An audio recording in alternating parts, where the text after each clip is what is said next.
A man who spent 15 years learning how to disappear should have been impossible to find. But the night Nathan Archer saved a billionaire's life with a butter knife and a broken wine glass, he made the one mistake every ghost fears most. He let someone see him. If this is your first time here, welcome.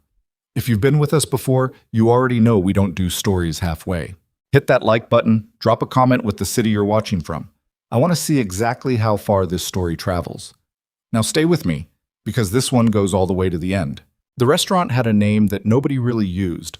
Locals called it the Italian Place on Delancey, which was technically accurate since it sat on Delancey Street in Lower Manhattan and served pasta, but the actual sign above the door read Carnevale, and the owner, a stubby Sicilian-American named Dom Ferrucci, had spent $11,000 on that sign and got genuinely upset whenever a reservation came in listed under the Italian Place. The hostess had learned to say Carnevale, good evening, in a tone that suggested the word itself was something you should feel honored to pronounce. Nathan Archer didn't care what the restaurant was called.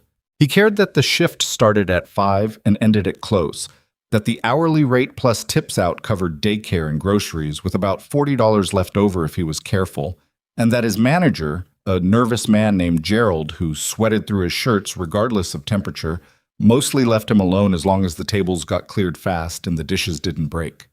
He'd been working there 7 months. Before that, 4 months at a warehouse in Red Hook moving pallets of restaurant equipment.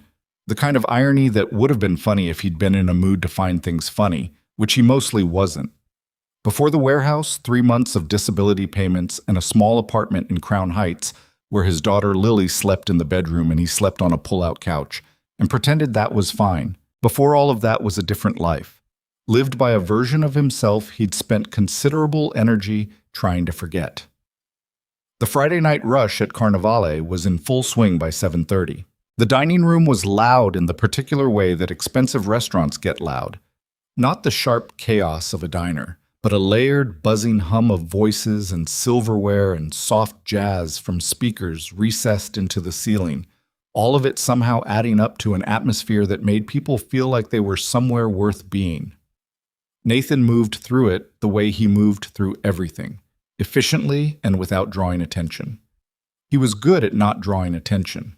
He'd been trained for it once, though back then not drawing attention had meant something considerably more dangerous than clearing plates without making eye contact. "Table 12 needs a reset," said a voice beside him. Marta, one of the servers, not unkindly. She was one of the few people at Carnevale who seemed to actually see him rather than look through him. She was 26 and studying nursing and worked Friday and Saturday nights, and had once mentioned, offhandedly, that he reminded her of her uncle, which Nathan had chosen not to think too hard about. "On it," he said. Table 12 was in the back corner near the emergency exit, which Nathan had appreciated from his first shift in ways that were more instinctive than conscious. Clear sight lines to both the front entrance and the kitchen. 2 exits within reach. The kind of positioning that made tactical sense even in a civilian dining room, and that he sometimes hated himself for still noticing. He cleared the table in under 2 minutes. Breadcrumbs, wine residue, a lipstick-smudged napkin, a child's crayon drawing left behind on the paper tablecloth overlay, a purple dog with 6 legs, which Lily would have appreciated. He folded it and tucked it in his apron pocket without thinking, a reflex he didn't examine. The dining room was at capacity. 22 tables, all occupied. The bar had people 3 deep. Gerald was making the rounds with a forced smile that never quite reached his eyes, and the head chef was already screaming something in the kitchen about the expediter being an idiot, which happened every Friday and meant approximately nothing. This was the rhythm of the place. Nathan had learned it like a new language and found it, if not comfortable, then at least predictable. Predictable was what he needed. Lily was at his neighbor, Mrs. Okonkwo's apartment tonight. They had an arrangement. Nathan worked Friday evenings, Mrs. Okonkwo watched Lily, and Nathan helped with her grocery runs on Saturdays because she was 67 and her knees were bad. It wasn't exactly a social life, but it functioned, and function was the standard he held things to these days. Did it work? Did it hold together? Then it was good enough. Lily had drawn a picture for him before he left. She did this sometimes, taped it to the refrigerator or pressed it into his hand on his way out the door, like she was giving him something to carry. Tonight's was a drawing of what he thought might be a boat. though it had wheels and two figures standing on it that he was fairly certain were supposed to be him and her. One figure was much larger than the other. Both were smiling with the oversized half-moon smiles that 8-year-olds give everybody in drawings. The smiles that look nothing like how real people smile, but somehow feel more true. He kept that one in his shirt pocket. He didn't examine that reflex either. By 9 o'clock, the rush had peaked and begun to ebb, the way rushes always did. Tables turned over. People paid and left and were replaced by other people, and the whole machine kept churning, and Nathan kept moving through it. He'd developed a kind of meditative quality to the work, which he knew was a coping mechanism and didn't particularly care. The therapist he'd seen exactly 3 times after Sarah died had used the phrase compartmentalization as a survival strategy, and made it sound like a diagnosis. Nathan had not gone back for a 4th session. He was coming out of the kitchen with a bus tub when the woman walked in. He noticed her the way he noticed anyone who entered a space he occupied, reflexively, categorically, almost without meaning to. Female, early 30s, conservatively but expensively dressed in a dark blazer and slacks. Dark hair pulled back, moving with a kind of directional certainty that people with assistants usually had, used to rooms adjusting to them rather than adjusting to rooms. She was followed by 2 men in suits who were trying to look like dinner companions and failing because companions don't unconsciously scan a room's perimeter when they walk into it. Security. Private, not law enforcement. Nathan cataloged this the way you catalog whether it's raining. The hostess, Diane, approached with the practiced warmth of someone who'd been briefed. "Miss Sterling, your table is ready." So there was a reservation. Fine. Nathan went back to his work. He was aware of her the way he was aware of most things in his immediate environment. Not focused on her, just registered. She sat at table 4, which was in the front section, not his. Her security detail took a table nearby and ordered nothing, which meant they'd been told to stay sharp, which meant whoever this woman was, somebody had assessed her as a real enough target to put professionals on her. Nathan found himself mildly curious about that. He shut the curiosity down. The name filtered through to him gradually, the way names did in restaurants, through fragments of conversation, a server saying, "Ms. Sterling would like the linguine," and another saying, "Do you know who that is? That's Isabella Sterling, the battery woman. She's worth like," and the rest of the sentence dropping into the ambient noise. Sterling Energy. He'd heard the name. Clean energy something, a new kind of battery storage system that had been in the news more than once. Usually in the context of very large numbers and geopolitical implications he hadn't paid much attention to. He didn't care about geopolitics anymore. That had been a different Nathan's problem. He finished resetting 3 tables and bussed 2 more, and was in the middle of a conversation with one of the line cooks about whether the Yankees had any shot this year.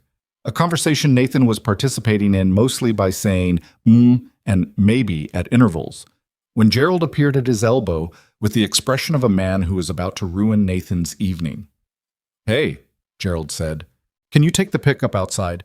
The delivery entrance is jammed. They need someone to go around front and—" "Sure," Nathan said, because arguing with Gerald was never worth the energy it cost. He took the 2 bags of trash from Gerald, shouldered through the kitchen's back exit, and came around the building's exterior toward the service bin on the Delancey side. The night was warm for October, that brief window before the city's cold sets in properly, and the street was busy the way lower Manhattan streets stay busy late on Fridays. Pedestrians, cabs, the distant sound of someone's music from a car window.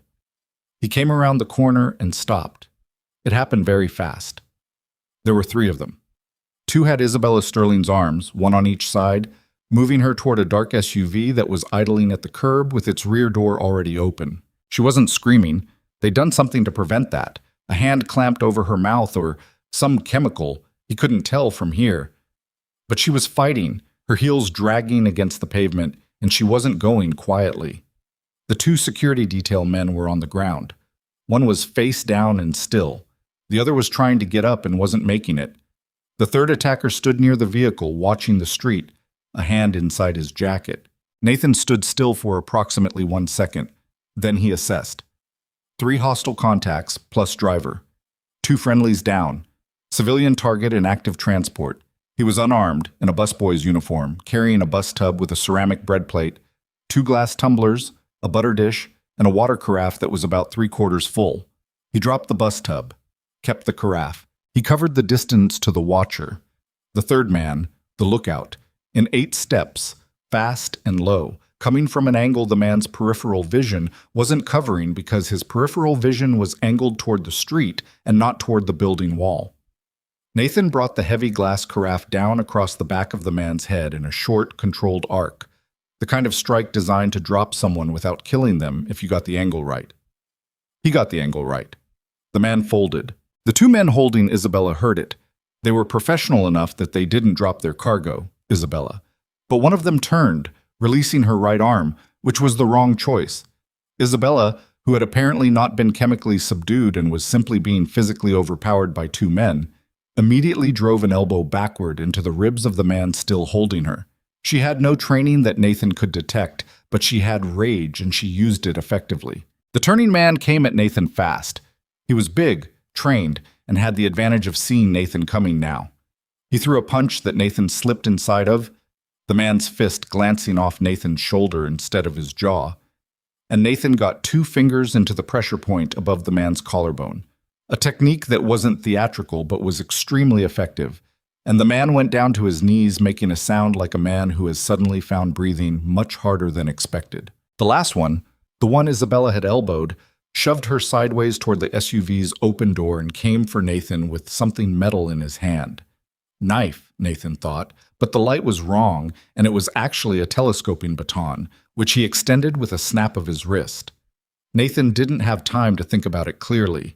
He stepped to the outside of the first swing, caught the man's baton arm at the wrist with both hands, turned his body into the man's center of gravity, and used the momentum to put the attacker hard into the side of the SUV. The impact made a sound like a bat hitting a car door.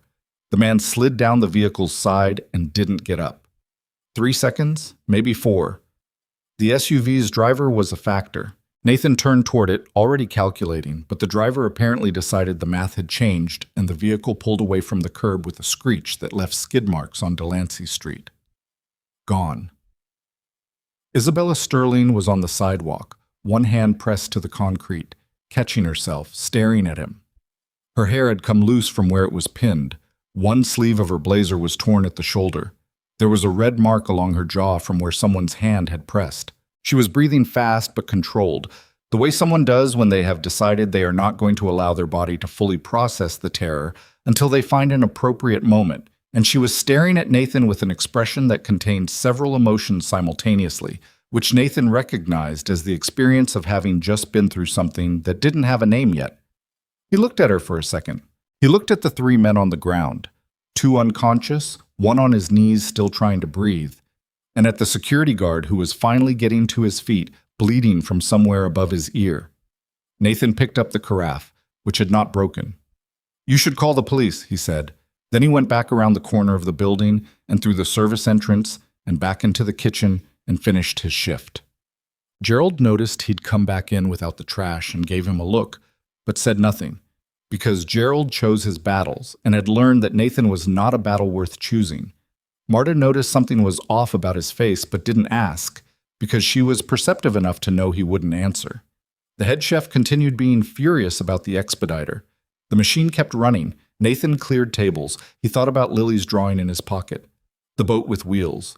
He thought about the woman on the sidewalk, the torn sleeve, the way she'd steadied herself. He thought about the fact that he'd reacted without deciding to react, the way water flows toward low ground without being asked to. 15 years of training and 3 years of trying to stop being that person, and all it took was 8 seconds, and it was right there, present and accessible and humiliatingly intact. He hadn't felt anything during it, not fear, not adrenaline, or rather, he'd felt both, but at a distance, muted, the way experienced swimmers feel cold water. Automatic. Clean. He hated that. He got off at 12:15. He walked the 11 blocks to Mrs. Okonkwo's building, rode the elevator to the 4th floor, knocked softly because it was late. "Mrs." Okonkwo answered in her robe with a look that said, "You're later than usual," and Nathan apologized quietly and went into the living room where Lily was asleep on the sofa under a blanket, her mouth open, her right hand curled around the remote control of a television that had been off for probably 2 hours. He stood there looking at her for a minute. 8 years old. Brown hair from Sarah, the long eyelashes too. The particular way she frowned even while sleeping. She had his jaw, maybe, or at least his mother claimed she did, and she had an unsettling directness of expression when she chose to look at you that he couldn't identify the source of. She was smart in the particular way that sometimes worried him. Not academically, though she was that too, but perceptive, attuned, good at reading rooms in a way that kids her age usually weren't. He wondered sometimes if that was him, something she'd inherited or absorbed, this habit of paying attention to exits. He didn't want that for her. He wanted her to be the kind of person who walked into a restaurant and noticed the menu and the candles and the way the light looked, not the way the room could be controlled. He picked her up carefully. She stirred but didn't wake. And he thanked Mrs. Okonkwo and carried his daughter down the hall to their apartment and put her in bed and stood in the doorway of her room for longer than made sense. "Dad?" Lily's voice, half asleep. "Yeah." "Did you eat?" "I'll eat tomorrow." "That's what you always say." "Go back to sleep." A pause. Then, in the slow, diminishing register of someone dropping back toward unconsciousness. "The boat has wheels, so we can go anywhere. Land or water." He stood there another moment. "Good thinking," he said. She was already asleep. The next morning he made her eggs and toast, and she ate them while doing a word puzzle that her teacher had sent home, a Friday thing, and he sat across from her with coffee and the slight, persistent ache in his shoulder from where the attacker's punch had landed. Not bad. He'd have a bruise by Monday, probably. He'd have bruises he didn't bother to explain. "Did something happen at work?" Lily asked, without looking up from her puzzle. "The kitchen was loud." "That's not what I mean." He looked at her. She was still looking at her puzzle, pencil moving. 8 years old, and already she knew the difference between the question he answered and the question she asked. "Everything's fine," he said. "You have that face." "What face?" "The one where you're not saying something." She looked up. Her expression was complicated for a kid, not accusatory, just watchful. "It's okay if something happened. You don't have to say what." Nathan put his coffee cup down. He thought about what to say. He thought about the sidewalk and the woman with the torn blazer sleeve and the 3 men he'd put down with a water carafe and his own hands and a technique he hadn't used outside of training in 8 years. "I helped someone," he said finally. "That's all." Lily appeared to consider this. She returned to her puzzle. "Good," she said. "That's what you do." He wasn't sure that was true. He wasn't sure what he did anymore exactly, in any meaningful sense. He made beds and cleared plates and packed lunches and signed permission slips and tried to be present in the particular effortful way of someone who has to remind themselves to be present. He paid his portion of the utilities on time and bought the good brand of orange juice because Lily preferred it, and the cheap brand wasn't that much cheaper anyway. He called his sister in Oregon every 2 or 3 weeks and kept those calls short because they always circled back to how he was really doing, and he never had a satisfying answer. He was surviving. That was what he did. The news was on the small kitchen television. He'd had it running in the background as background noise, which was a habit he'd gotten from his time overseas where silence felt dangerous. He wasn't watching it. Not really, but the word Sterling pulled his attention like a hook. The segment was brief. Isabella Sterling, founder and CEO of Sterling Energy, survived an attempted kidnapping last night in Lower Manhattan. 2 members of her private security detail were hospitalized. Police are investigating. Miss Sterling declined to comment. Sterling Energy stock opened this morning down 4%. The anchor moved on to the weather. Nathan picked his coffee cup back up. He'd known she'd be fine. He'd known that the moment he went back inside.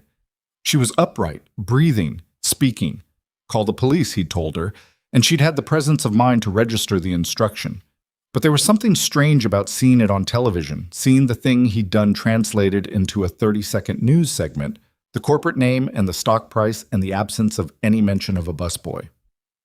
Good. That was how it was supposed to go. No trace, no witness, no record. He thought about the looking, the way she'd looked at him from the pavement before she collected herself. She'd seen his face. That was a variable he hadn't controlled, because there hadn't been time to control it, and he told himself it didn't matter because she didn't know him and he didn't know her, and whatever she'd seen was going to fade the way faces faded when there was no context to anchor them. He told himself that. 3 days passed. On Tuesday, he picked Lily up from school and they walked to the park, and she told him about a fight between two kids in her class over a shared pencil case, which had apparently become a whole thing involving the teacher and a mediated conversation about ownership. And Nathan listened and made appropriate responses, and Lily said, "I think Riley was wrong, but Maya was also kind of mean about it," which seemed like a mature assessment, and Nathan said so, and Lily seemed pleased with that. They ate dinner and did homework, and she went to bed, and he sat at the kitchen table with his phone for a while, doing nothing productive. And then he looked at the ceiling and thought about the shoulder, still aching, right on schedule, and went to bed. Wednesday, he worked a double. His feet hurt by hour 9 and didn't stop hurting until hour 12, when everything below the knee sort of numbed out into a baseline complaint. Gerald told him he was doing a good job. Nathan said, "Thank you." He meant it in the literal sense. Gratitude for the paycheck, for the adequacy of his performance, for the fact that the system was functioning. Thursday afternoon, Lily came home from school quieter than usual. He noticed, but didn't push. He made spaghetti. The jarred sauce, she actually preferred it to homemade, which had initially offended him, but he'd made his peace with it. And she ate without much conversation, pushing the pasta around more than eating it. "Everything okay?" he asked. "There was a car today," she said. He went still, the kind of still that the body does when the mind is deciding something. "What kind of car?" "Gray. Parked on the corner when I came out. I thought I saw it yesterday, too." She paused. "I probably didn't." "Where exactly on the corner?" Lily looked at him. She'd heard the shift in his voice. "By the tree. The one with the painted trunk." She put her fork down. "Probably nothing." "Probably," Nathan said. He kept his voice completely level. He watched his daughter's face and made sure his own face said nothing. He was very good at this. Maybe too good. Maybe it was a problem in other contexts. And Lily went back to eating, and the evening progressed normally, and he washed dishes, and she watched a show, and he tucked her in and said goodnight, and waited until he heard her breathing slow, and then he sat at the kitchen table in the dark and felt something cold and familiar move through him like a current. He'd been found. He didn't know by who, not yet. He didn't know what they wanted, not exactly. But there was a gray car, and a child who'd seen it twice. And Nathan had spent enough years doing what he used to do to understand that surveillance on a child was not incidental. It was a message, or it was preparation, and neither of those things was acceptable. He sat there in the dark kitchen for a long time. Then he took out his phone and typed 3 words into the Notes app. Not a plan yet, just a fact he was acknowledging. "This isn't over." He stared at those words. Then he deleted them, because writing things down was a habit from before, and he didn't need habits from before. He knew what the words said. He didn't need to see them. He looked at the refrigerator where Lily had taped this week's drawings, the boat with wheels, a cat they didn't have, a figure that might have been Sarah, rendered in the particular way children render people they're trying to remember, approximate, effortful, caught between memory and imagination. He thought about what it meant to protect something, not a strategic asset, not an operational objective, just this. A child asleep down the hall who wanted orange juice and asked if he'd eaten and drew boats that could go anywhere. He thought about the woman on the sidewalk. He thought about how nothing in the last 3 days had been random. He put his phone down on the table, face up, and in the ambient light of the city coming through the kitchen window, he sat and waited and thought, because the thinking had already started and there wasn't any stopping it now, and because whatever was coming was already on its way whether he prepared for it or not. He just hadn't decided yet if he was going to meet it standing up. But the deciding was happening somewhere below the level of words, the way decisions do when they're not really decisions at all, when they're just the moment you catch up to what you already know. The window was gray with October, and the street below was quiet, and Nathan Archer, who had spent 3 years becoming no one, sat in his kitchen at midnight and felt the shape of himself coming back like a bruise you press just to check if it still hurts. It did. He gave himself until morning to decide, and by morning he'd already decided. So the night was mostly just the process of catching up to it. He dropped Lily at school at 7:50 and stood at the corner long enough to watch who was watching. The gray car wasn't there. That didn't mean nobody was. It meant whoever it was had decided yesterday's pass was enough, or had moved to a less visible position, or was rotating vehicles. All three possibilities were worse than a stationary gray car on a corner because they implied resources, and resources implied organization, and organization implied this was not going to resolve itself if he kept his head down and waited. He walked back to the apartment. He made more coffee he didn't need. He sat at the kitchen table and opened his phone and looked at the news coverage from the previous 4 days and built a picture the way he used to build pictures. Laterally, connecting information that wasn't explicitly connected, reading what wasn't said as carefully as what was. Isabella Sterling had given a brief statement 48 hours after the incident. She thanked the authorities, expressed confidence in the ongoing investigation, declined to speculate about motive, and returned to work the following morning. She looked, in the photographs, like a person who had decided to perform competence and was mostly succeeding, which Nathan recognized as its own kind of discipline. She hadn't mentioned him. Of course she hadn't mentioned him. She'd barely seen him. It was dark and fast. She'd been in the middle of being abducted when he appeared, and she'd been on the ground when he walked away. But he thought about the way she'd looked at him. Direct, focused, the kind of looking that catalogs rather than just perceives. He thought she'd seen more than he'd wanted her to see. He was right. He found out at 2:15 in the afternoon when he was folding a load of laundry on the kitchen table and someone knocked on his apartment door. He went still. Mrs. Okonkwo knocked with a specific rhythm. 3 quick, 1 slow. A habit she'd developed, so he knew it was her. This was 2 medium knocks with a pause and then 1 more, which was not Mrs. Okonkwo. He set down the shirt he was folding. He looked at the door and at the window and at the distances involved. "Mr. Archer?" said a voice through the door. Male professional register, the clipped consonants of someone who'd been trained to speak clearly and quickly. "My name is Marcus Webb. I work for Isabella Sterling. She'd like to meet with you." Nathan didn't answer for a moment. "How did you find this address?" he said. A brief pause. "Ms. Sterling would prefer to explain that herself. She said to tell you she means no harm to you or your daughter." The mention of Lily made something tighten in Nathan's chest. Not fear exactly. Something more specific, more directed. The feeling of a man watching someone put a hand too close to something he can't allow them to touch. "Tell her I'm not interested," he said. "Mr.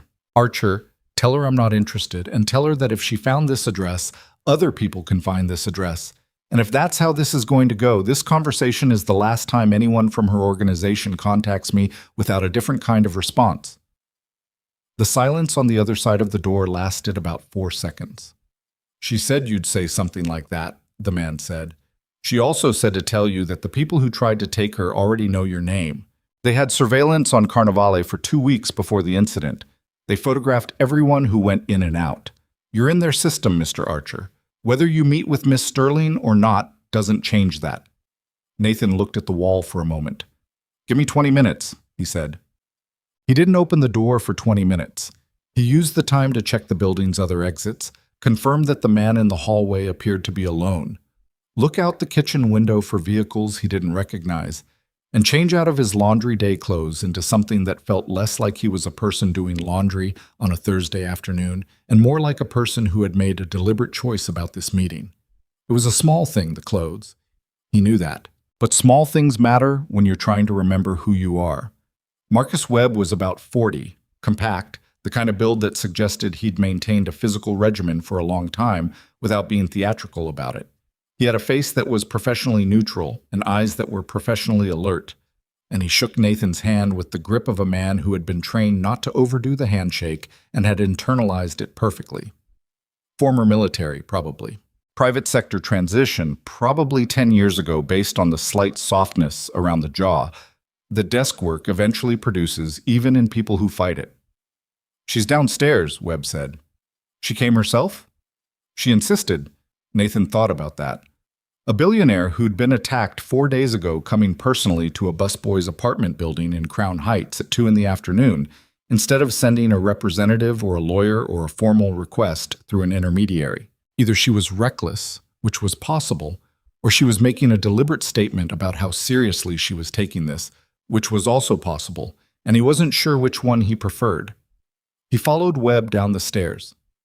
Isabella Sterling was standing on the sidewalk outside the building's entrance, which surprised him.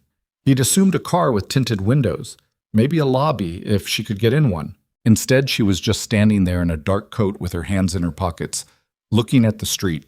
Her hair was down today, and without the professional architecture of the dinner blazer, she looked slightly younger and also slightly harder, like a version of herself that didn't feel the need to assemble itself quite so carefully. She saw him come through the door, and something shifted in her expression. Recognition, sharpened by 3 days of whatever she'd done with the memory of his face. "You really did just walk back inside," she said. "The shift wasn't over." She almost laughed. It didn't fully form, but the shape of it was there. "I spent 4 days trying to find you. I thought I'd imagined you. My security detail saw your back. The restaurant camera on that side of the building was positioned wrong, nothing usable. But there's a bodega camera half a block down." She paused. Partial face. "Enough. You have a background that's mostly classified, but the parts that aren't are very convincing." Nathan watched her. "What do you want, Ms. Sterling?" "I want to know if you'd like to know who sent those men." "I know who sent those men." She looked at him. "You don't. Someone who wants your technology bad enough to take you alive instead of just eliminating the problem, which means they need you operational, at least initially. Access codes, development files, something they can't get without you. Competitor, probably with state backing based on the operational sophistication. 3 men in a coordinated street grab with transport already in position isn't someone's corporate security team." A beat of silence. "You worked that out from 8 seconds on a sidewalk," Isabella said. "I had time to think on my shift." She looked at him differently now, not with the gratitude expression, which he'd been braced for, but with something more assessing. "Come have coffee with me," she said. 30 minutes. After that, if you want to walk away, I won't stop you and I won't contact you again." He thought about the gray car.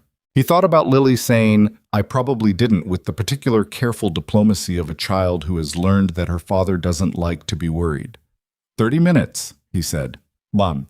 They went to a coffee shop 2 blocks over, a small place that wasn't fashionable enough to attract much of a crowd on a weekday afternoon. Webb and another member of Isabella's detail took a table by the door. Nathan and Isabella took a corner table. Her choice, he noted. And she'd chosen the corner with the sight lines, which meant someone had coached her well after the incident. She ordered black coffee and didn't touch it for the first several minutes. "My father founded Sterling Research about 30 years ago," she said. "Small operation. Defense contract work, but just material sciences, energy storage for military applications. When he died, I took it over and pivoted it.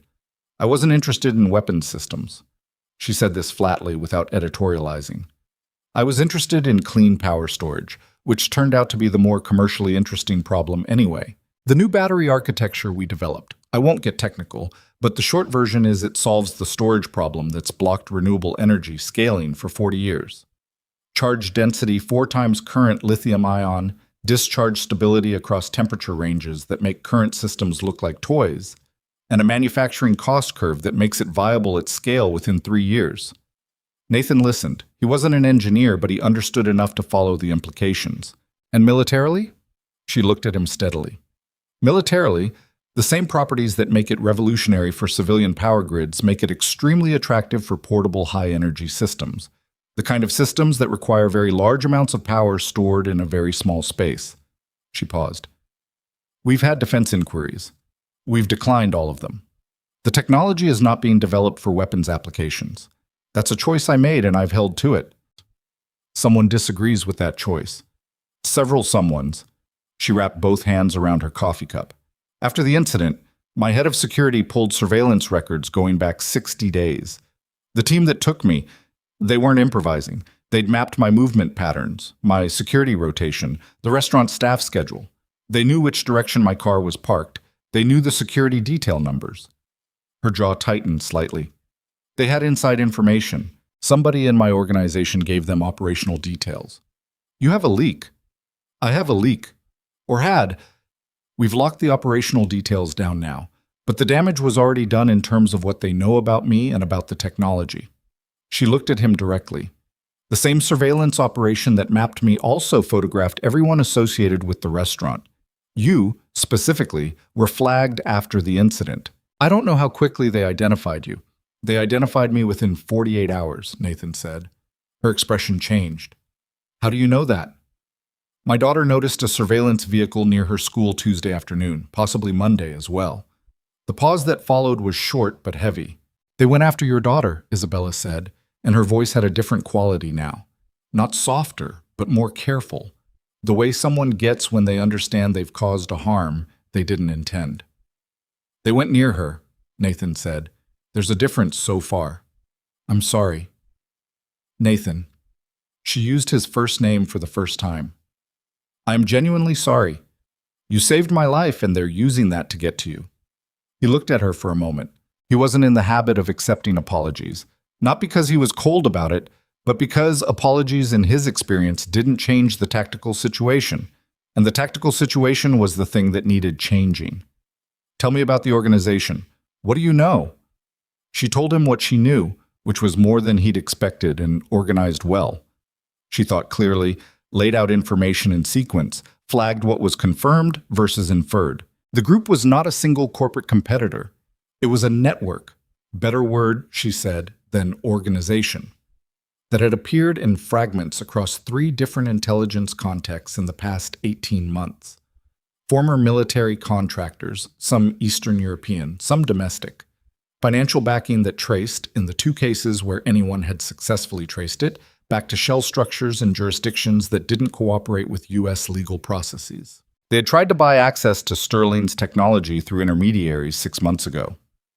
Isabella had declined. They had tried to place a consultant, a seemingly legitimate defense analyst, into her research operation 4 months ago. Her head of security had flagged him, and he'd been quietly removed. They had tried the kidnapping 3 weeks after that. They're escalating, Nathan said. Each step was more direct. Yes. And the inside leak. Do you have candidates? I have 3 people who had access to the operational scheduling data. I don't know which one. She paused. I'm not sure I can find out with the resources I have. My security team is good, but this is a different kind of problem. Nathan drank his coffee. It was decent. The afternoon light came through the front windows at a low angle and lit the side of Isabella's face, and he noticed she had the kind of tiredness that wasn't just from the incident. It was older than that, layered in, the tiredness of someone who'd been carrying something heavy for a long time before the kidnapping and was now carrying more. You came here to ask me for help, he said. I came here to tell you that you're already in this whether you want to be, and to ask whether you'd prefer to be in it with information and resources or in it alone. She met his eyes. I'm not trying to manipulate you. You have a daughter. You have a right to know what's coming at you. He put his cup down. What are you actually asking? I'm asking if you'll help me find the leak and help me figure out what they're actually planning, because I don't think the kidnapping was the end goal. I think it was one step in something larger. She stopped.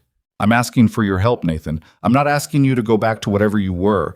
I'm asking for someone who can look at what I'm looking at and understand it in a way that I can't.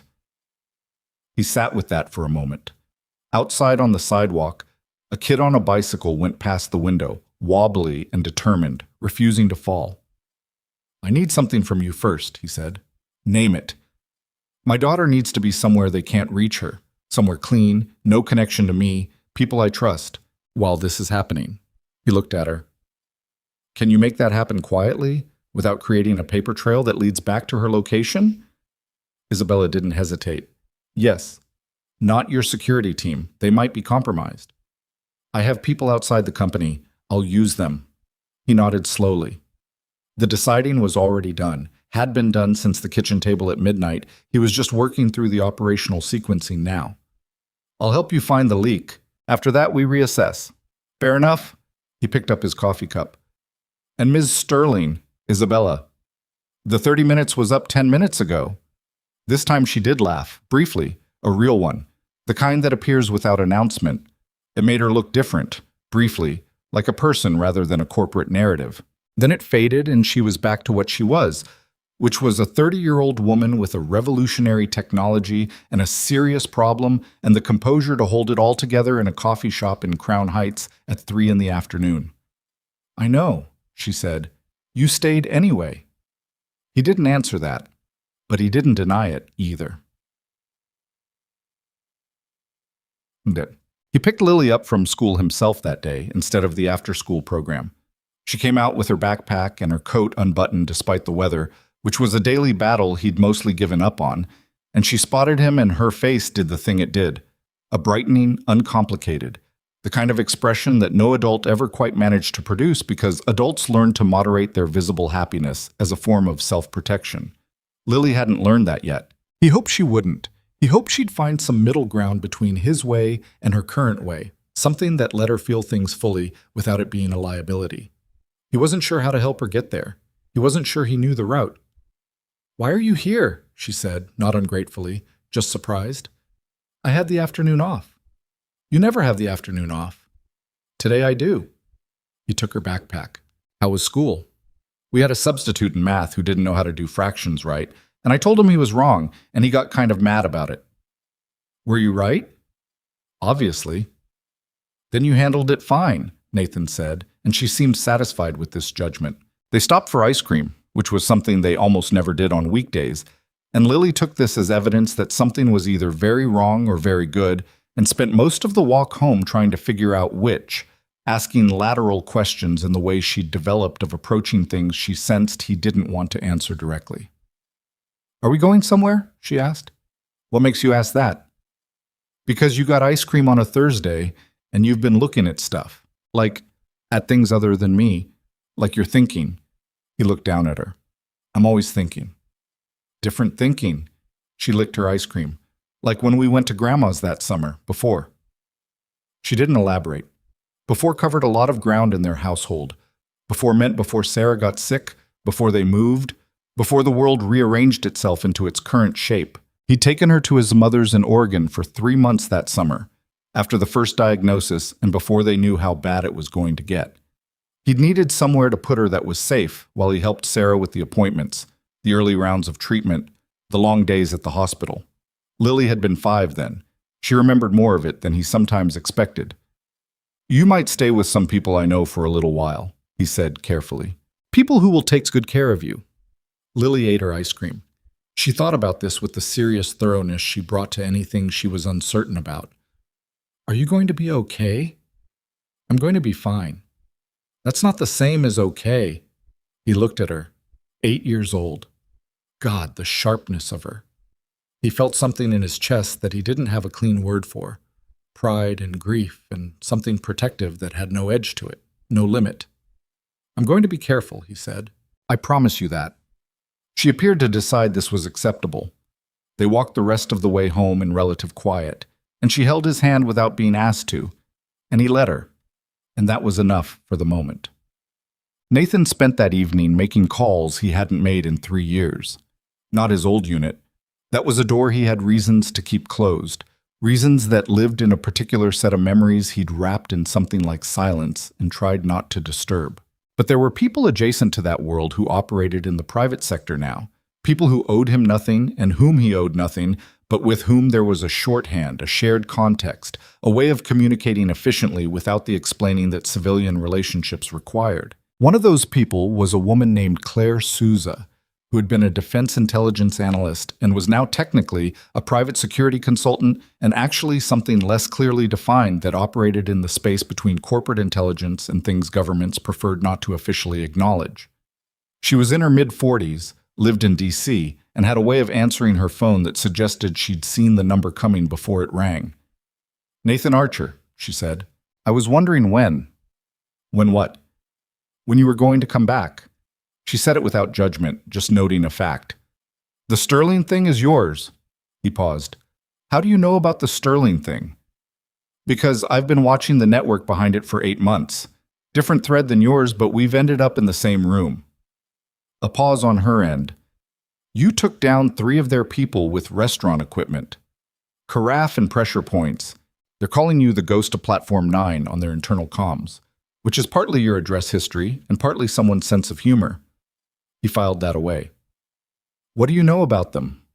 She told him carefully, the way intelligence people told you things, giving you what you needed while withholding what she needed you not to have yet.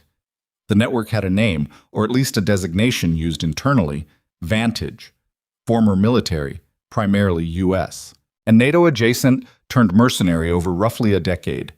Leadership was insulated behind several corporate structures. The operational goal, as best as anyone had assessed, was control of Isabella Sterling's battery technology, specifically the ability to weaponize it. They don't want to sell it, Claire said. They want to use it. There's a particular application we've been tracking: electromagnetic pulse systems, high-density mobile platforms, the kind that could take down a city's infrastructure in about 20 minutes from the back of a truck. Nathan sat with that. And they need Sterling alive for the technical access. For now. Once they have what they need from her, her usefulness ends. Claire's voice was flat about this, not cruel, just accurate. She has about a 30-day window, our assessment, before they shift strategy. I need to know if there's a flag on her company, surveillance, asset tracking. There's a flag on everything, Nathan. That's the world. A pause. But yes, specifically, 3 names came up in our analysis as potential inside sources. I'll send you what I can. Secure channel. Obviously. She paused. Nathan, you know I'm going to say this. You've been out for 3 years. You've been living as a civilian. This isn't the same world as what you left. I know. But you're still going to do it.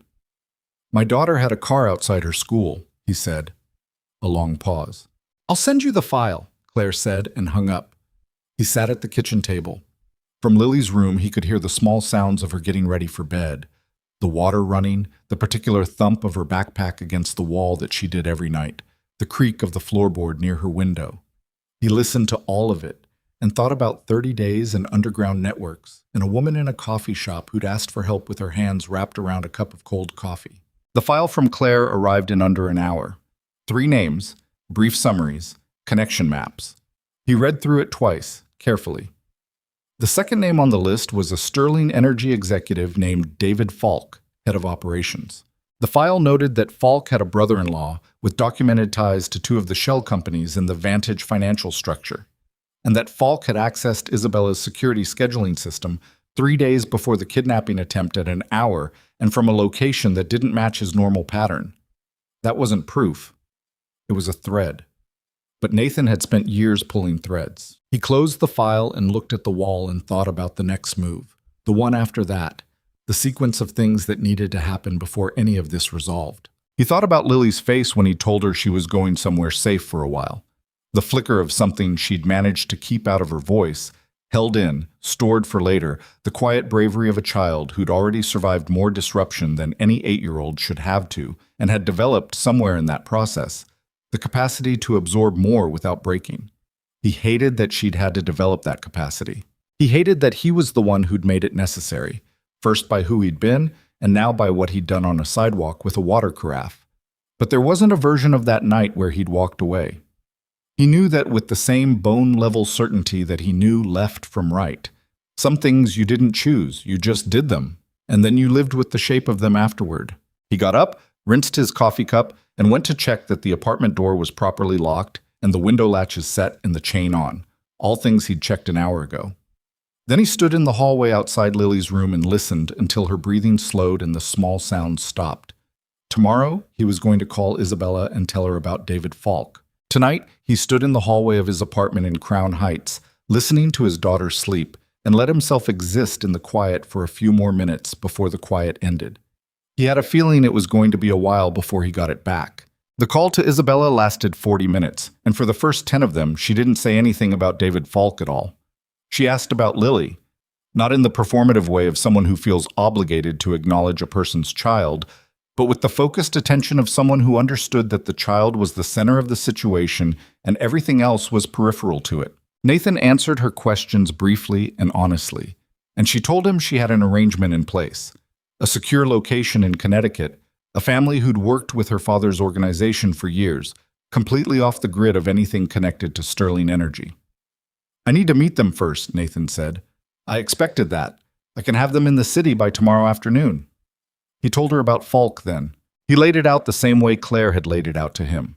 Threads, not proof, connection maps, anomalous access timing. Isabella listened without interrupting, which he appreciated because people who interrupted during briefings usually did it to process out loud, which slowed everything down and scattered the structure. When he finished, there was a pause. David's been with the company 6 years, she said, not defending him exactly, more like she was placing the information against something she already knew and watching the shape it made. That's enough time to be turned. He was loyal to my father first, before me. Another pause. He's the one who pushed hardest for us to consider defense contracts. When was that? About a year ago, I said no. He accepted it. A beat. Or I thought he did. People who accept things they don't actually accept are usually waiting for a different angle, Nathan said. The defense contract angle didn't work, so someone found another one. His brother-in-law, Isabella said, and Nathan could hear her fitting pieces together in real time. Paul. I've met Paul twice, holiday dinners. He was quiet, forgettable. I didn't see it. You weren't looking for it. I should have been. No, Nathan said, and he meant it. That's not how you build a company. You can't run an organization while assuming everyone around you is compromised. That's how you end up with nothing. She was quiet for a moment. So what do we do with Falk? We don't touch him yet. If he knows he's been identified, he goes dark and we lose the connection to Vantage. Right now, he's a thread. We need him to keep pulling on it from their end while we pull from ours. You want to use him. I want to know who he's reporting to and how. Nathan paused. Can you get me inside the building? Not officially. No paperwork, no badge that goes in a log. I can have Webb arrange it. When? Tonight, if possible. Late? After 9 when the floors thin out. I need access to Falk's workstation and his calendar for the last 60 days. A long pause. He could hear her breathing, the quality of it. Not frightened, more like someone standing at the edge of something and measuring the distance. I'll call Webb, she said.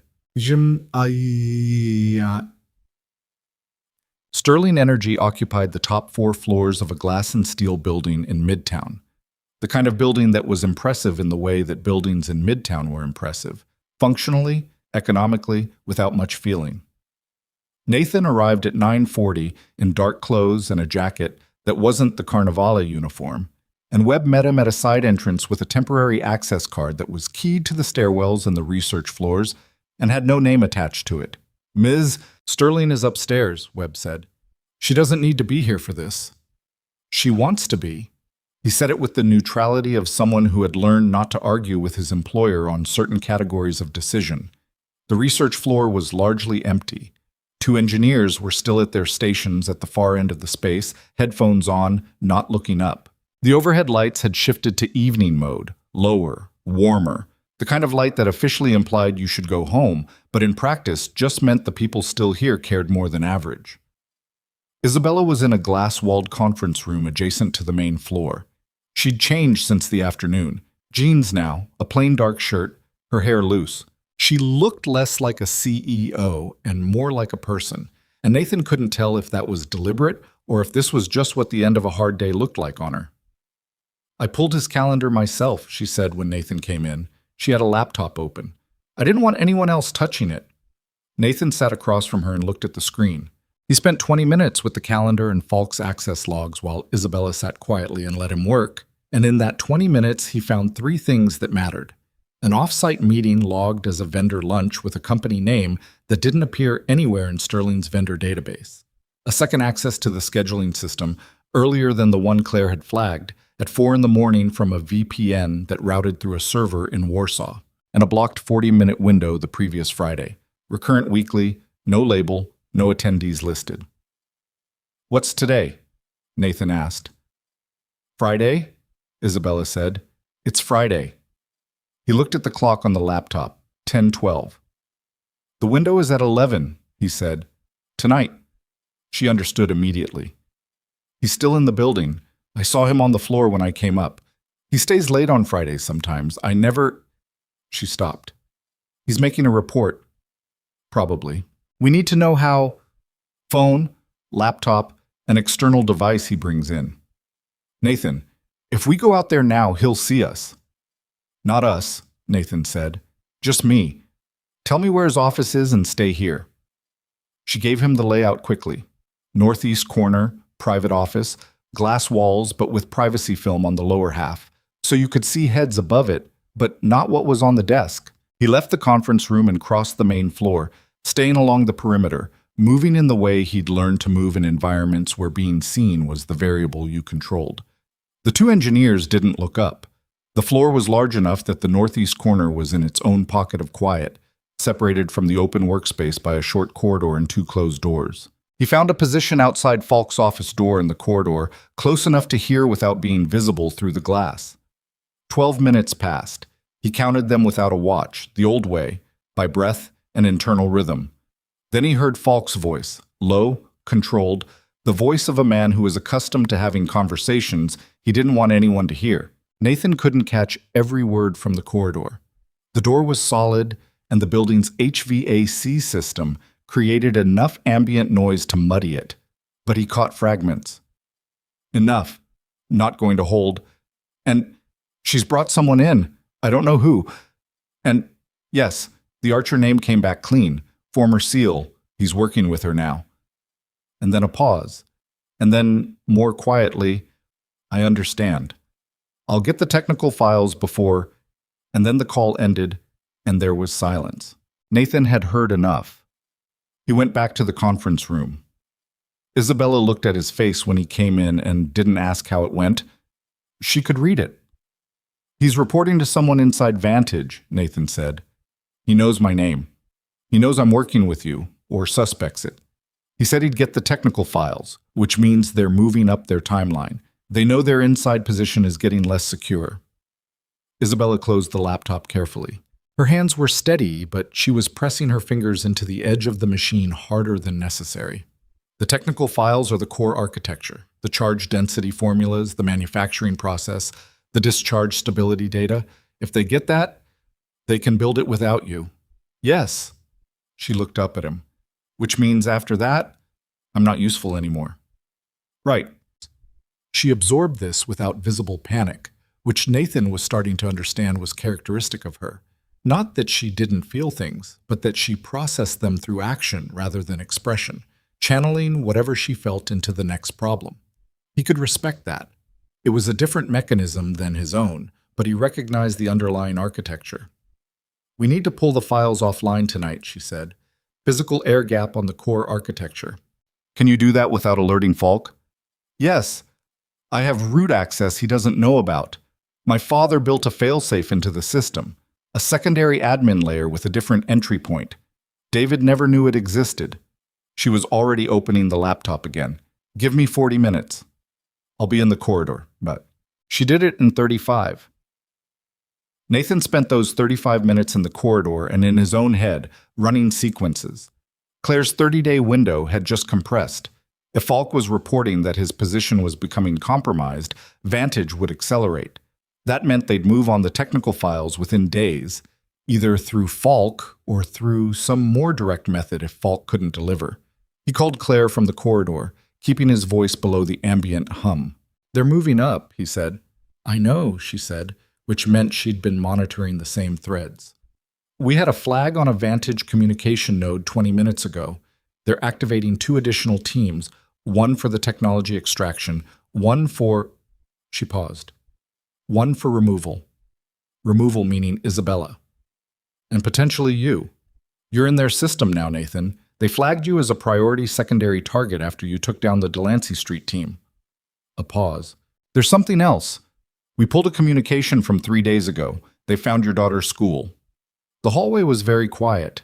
Nathan stood in it and let the information land without reacting to it outwardly, which was something he'd trained himself to do in situations where reacting outwardly was a liability. Inwardly was a different matter.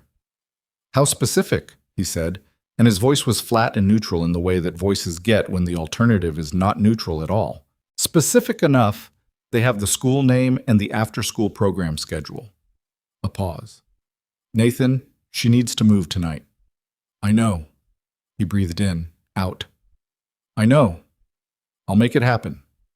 He ended the call and stood in the corridor for a moment with his phone in his hand. He thought about Lily in her room, asleep, the particular way her mouth stayed slightly open and her right hand curled even when there was nothing to hold on to. He thought about the boat with wheels that could go anywhere, land or water. He thought about the fact that she was 8 years old and had survived more disruption than any child should have to, and here he was, asking her to survive more. He called Mrs. Okongwo first. He kept it brief and said it was an emergency, and she needed to take Lily somewhere for a few days. And Mrs. Okonkwo, who was 67 and had lived through enough of her own life to know that emergencies at midnight were real ones, said, "Tell me where and I'll go now," and Nathan told her and she said she'd be ready in 20 minutes. He was back in the conference room when Isabella finished. She looked up from the laptop with the expression of someone who had just done something that couldn't be undone. "It's done," she said. "The core architecture is offline and on 2 physical drives. One with me, one in a location only I know. We need to move Lily tonight," Nathan said. She didn't pause. She picked up her phone and made a call and spoke to someone for 3 minutes in a low, efficient voice. And when she ended the call, she said, "The family in Connecticut. They'll be ready in 2 hours. I'll send a car that isn't in any of our company records. Clean plates? Clean everything." He looked at her. She was leaning against the conference table with her arms crossed, and she looked tired in a way that went past tonight, the kind of tired that came from running hard for a long time without letting yourself stop. He didn't know much about her life outside of what the news covered. The company, the technology, the public version of Isabella Sterling that was all forward momentum and clean innovation narratives. But there was a person in this room distinct from that version, and the person looked like she was finding out how much weight she could carry before her knees gave. "You should go home too," he said. "Somewhere they don't have mapped. I have an apartment they don't know about, one I've never used professionally. It's under a different name, a family holding. My head of security set it up 2 years ago as a protocol option." A pause. "I never thought I'd actually need it. Use it tonight." "I will." She pushed off the table. "Nathan, I need to tell you something about my father." He waited. The Vantage Network. Their leadership, the documents Claire sent you, the financial traces. Some of those structures go back 15 years. My father was involved with some of the people in Vantage. Not the network itself, it didn't exist then in this form. But the people. The original investors in Sterling Research. Some of the early defense work we did. She was choosing her words with visible care.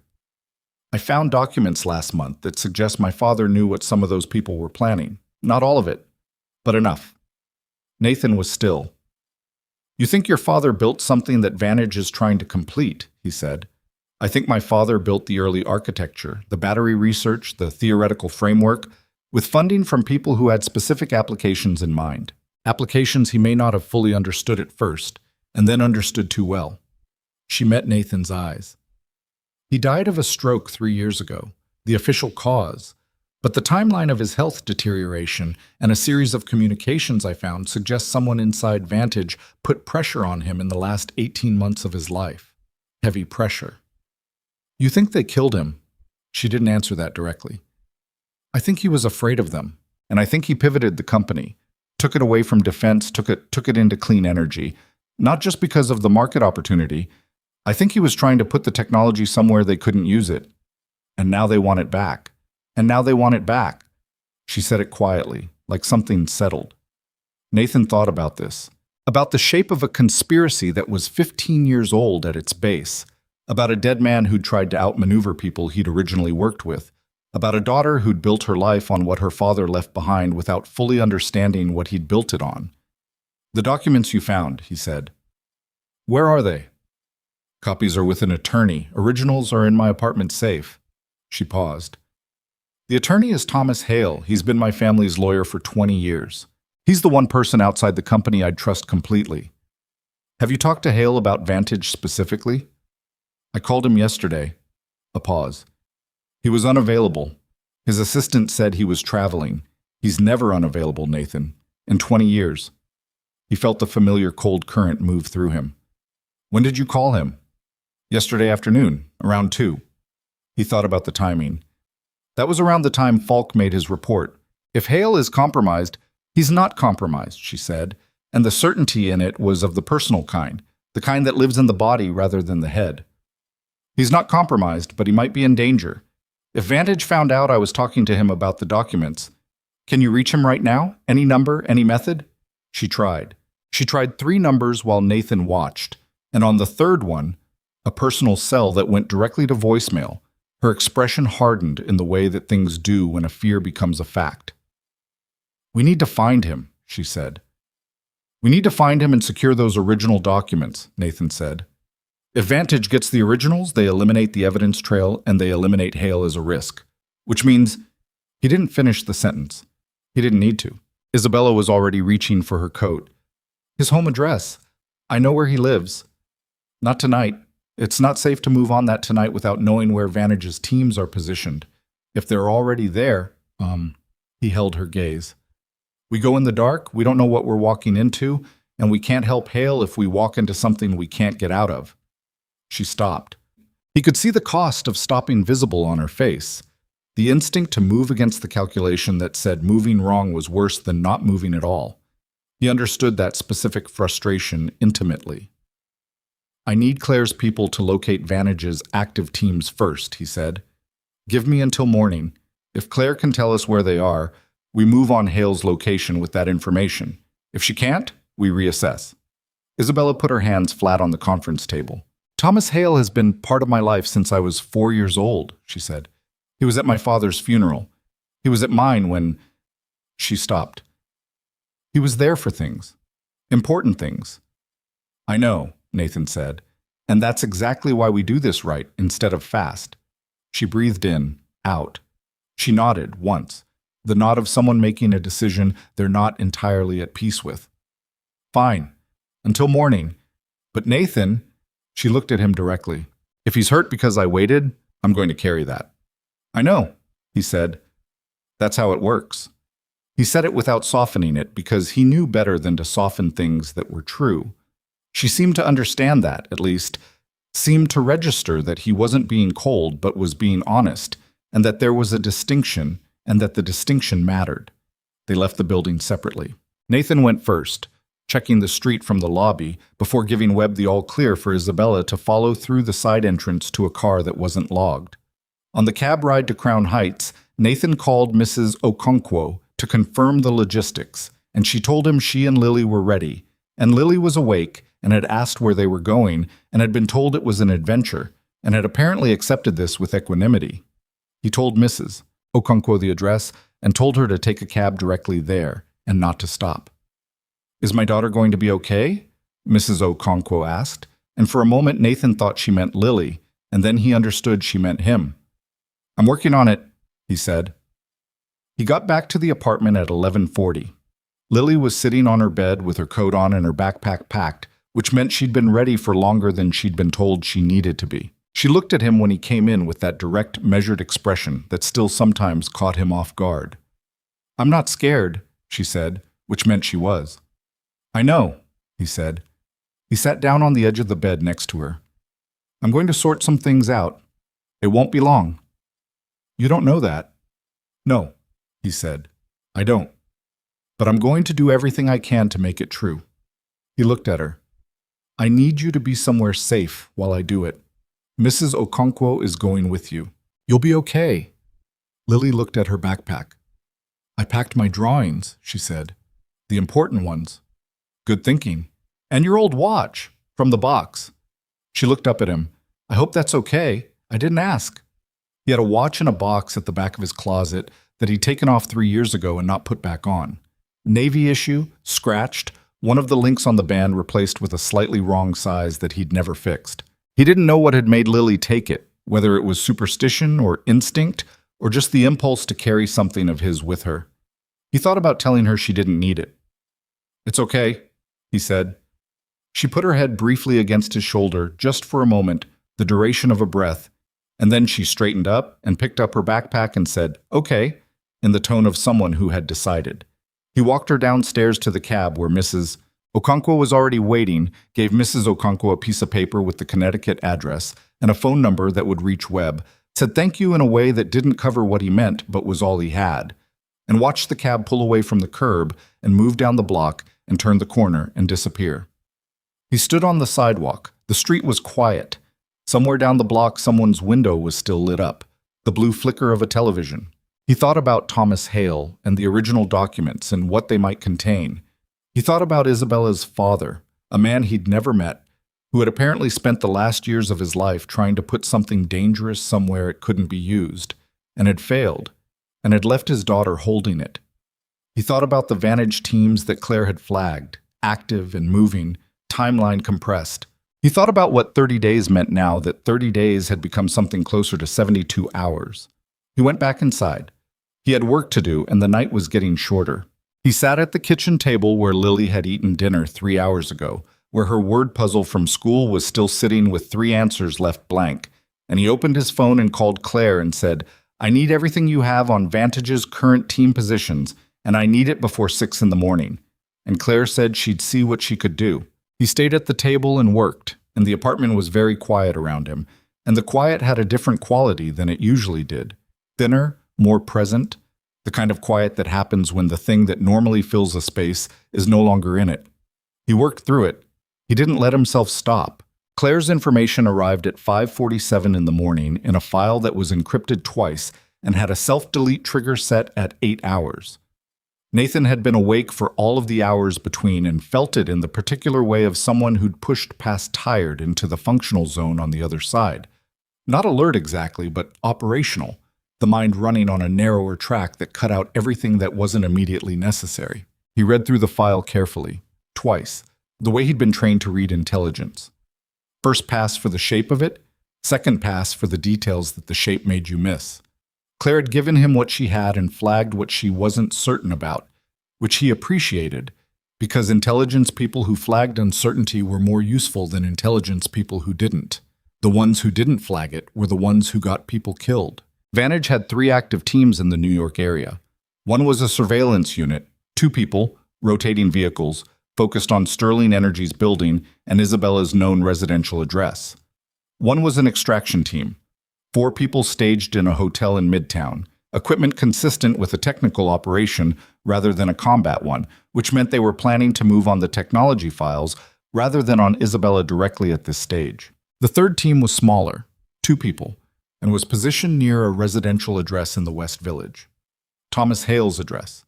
Nathan was in a cab heading toward the West Village at 6:15, calling Isabella from the back seat with the phone held low and his voice quiet. "They're at Hale's building," he said. A short silence. Then, "Is he? I don't know yet. I'm 20 minutes out." He paused. "Stay where you are. Don't move until I contact you." "Nathan, I know," he said. "Stay put." She did, which he suspected cost her considerably. Thomas Hale lived in a brownstone on a tree-lined block in the West Village that had the settled, particular quiet of a street where people had lived for a long time and intended to keep doing so. Nathan arrived on foot, having paid the cab off 2 blocks over, and walked the street once from the opposite sidewalk before committing to anything. The Vantage surveillance team was not subtle, which told him either they didn't expect anyone to be looking for them at 6:30 in the morning, or they didn't care. A dark sedan was parked across from the brownstone with 2 occupants who weren't doing anything convincingly enough to pass as people who had a legitimate reason to be parked on a residential block before dawn. One was watching the building's front entrance. The other was on a phone. Nathan went around the block. There was an alley running behind the brownstones, service access, the kind that had been there since the buildings were built and was now mainly used for trash pickup and the occasional delivery.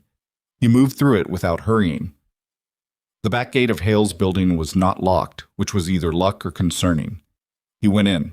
The back door of the brownstone had a simple deadbolt that took him 40 seconds, which was longer than it should have and shorter than most people could have managed without tools. And he came into a kitchen that smelled like old coffee and the particular mustiness of a house where a single person had lived for decades. The light above the stove was on. That was the first thing. A light on at 6:30 meant someone was awake or someone had left it on. He moved through the kitchen into a short hallway. There was a noise from upstairs. Not alarming, the sound of someone moving around in a room, a chair scraping. He went up the stairs with his weight on the outside edges of the treads. Thomas Hale was in his home office, which occupied what had probably been the master bedroom before the room's original function became less important than the floor-to-ceiling shelves of legal documents and the massive partner's desk and the 2 computers and the wall of framed photographs that spoke to a lifetime of involvement in other people's important moments. He was in his late 60s, gray-haired, the kind of lean that came from decades of forgetting to eat while he worked. He was at his desk with a glass of something amber and a phone in his hand and the expression of a man who had been sitting with a problem since before the sun came up. He registered Nathan's presence in the doorway, and to his credit, he did not shout or reach for anything. He looked at Nathan for a long moment with eyes that were tired and sharp simultaneously. "Isabella sent you," he said. "I sent myself. She doesn't know I'm here yet." Nathan came into the room enough to see all of it. "There are two people in a car across your street." Hale looked at his window, which had its curtains drawn. "I know. They arrived around midnight." He paused. "I've been deciding what to do about it. With whiskey at 6 in the morning. The whiskey is my third option. The first two didn't pan out." He set the glass down. "Isabella called yesterday. I wasn't available because I was in a meeting I should have been more careful about. A man contacted me 3 weeks ago claiming to represent a European foundation interested in funding clean energy legal frameworks. We met several times. Yesterday morning, I realized he'd been asking the wrong questions for the kind of person he claimed to be." "Vantage asset," Nathan said. "Almost certainly. Which means they know Isabella talked to me. Which means they know I have the documents." He looked at Nathan directly. "The originals are in my safe. They've been trying to get me to leave the building since midnight. They had someone call my cell claiming there was a gas leak on the block, and I should evacuate. I didn't evacuate." "Good call. My knees are too bad to run anyway." He said it without lightness, just factual. "Who are you?" "Someone who's trying to keep Isabella alive." "Are you any good at it?" Nathan considered the question. "I haven't lost her yet." Hale absorbed this. "The documents," he said. "They contain my correspondence with her father over 3 years. His own notes. Hand annotated, which is why the originals matter more than copies. He was meticulous. He documented everything, including conversations with several people who are now in positions of considerable power and who would prefer those conversations didn't exist. Names: 2 sitting members of the Senate Armed Services Committee, a former deputy director of a defense acquisition office, 4 private individuals who currently hold significant positions in defense contracting." He paused. "And a general. Retired now, but active in several private sector roles that would make his documented involvement extremely damaging." Nathan was quiet for a moment. That was not a list of minor players. That was a list of people with the kind of reach that made problems disappear. Problems and people. "Vantage isn't just a mercenary network," Nathan said. "It has patrons. It has architects," Hale said. "People who built it deliberately, over years, as a private instrument. The Sterling technology was always part of the plan. Wallace Sterling just didn't realize it until he was already inside the arrangement." Wallace. Isabella's father, named now, made concrete. Nathan thought about Isabella in the conference room, saying, "I think he was afraid of them," and the weight of that settled differently now, with faces and titles attached to the fear. "We need to move the originals," Nathan said. "Right now, before the team outside changes their approach." "I have a bag ready," Hale said, which told Nathan the man had been sitting up all night making exactly this decision. "I packed it 2 hours ago." "There's a back alley exit. Can you manage stairs?" "I just told you my knees were bad. Not that I was dead." He stood up with some visible effort and picked up a bag from beside his desk. A battered leather satchel, the kind that lawyers of his generation carried because they'd been carrying them since before rolling luggage existed. "Lead the way." Getting Hale out of the building through the back alley took 6 minutes and required 1 stop on the stairs for the man's knees, which he bore with bad grace and no complaint. And then they were in the alley and moving, and the car out front was none the wiser. Nathan called a cab from 2 blocks over, while Hale stood on the sidewalk in the early morning light, looking like a man who had just walked out of his own home without knowing when he'd walk back in, which was exactly what he was. "You've done this before," Hale said, watching Nathan work. "Not this specifically. The part where you move quickly through uncomfortable circumstances without appearing to." Nathan glanced at him. "Navy." "Ah." Hale straightened his coat. "Isabella's going to have a lot of questions for me." "She is," Nathan agreed. "I'm not sure I have all the answers. I know what I know from Wallace's documents. There are gaps. He paused. There are gaps that Wallace may have taken with him. The cab arrived. Nathan got Hale in and sent him to an address that wasn't Isabella's undisclosed apartment and wasn't anywhere connected to Sterling Energy. A midtown hotel, deliberately anonymous, paid in cash, booked under a name that Webb had set up for exactly this kind of contingency. He called Webb on the way back to the main avenue, and Webb said he'd have someone at the hotel within the hour. Then he called Isabella. She arrived at the hotel at 9:15, and the reunion between her and Hale was brief and private and conducted in the small sitting area of his room while Nathan stood in the corridor. He could hear the voices, not the words, the register, and the register told him enough. Hale's voice was slow and deliberate, the voice of someone who had been carrying something and was setting it down. Isabella's voice moved in a way that voices moved when a person was receiving information that rearranged things. When she came out of the room, she looked different. Not broken. That wasn't the right word.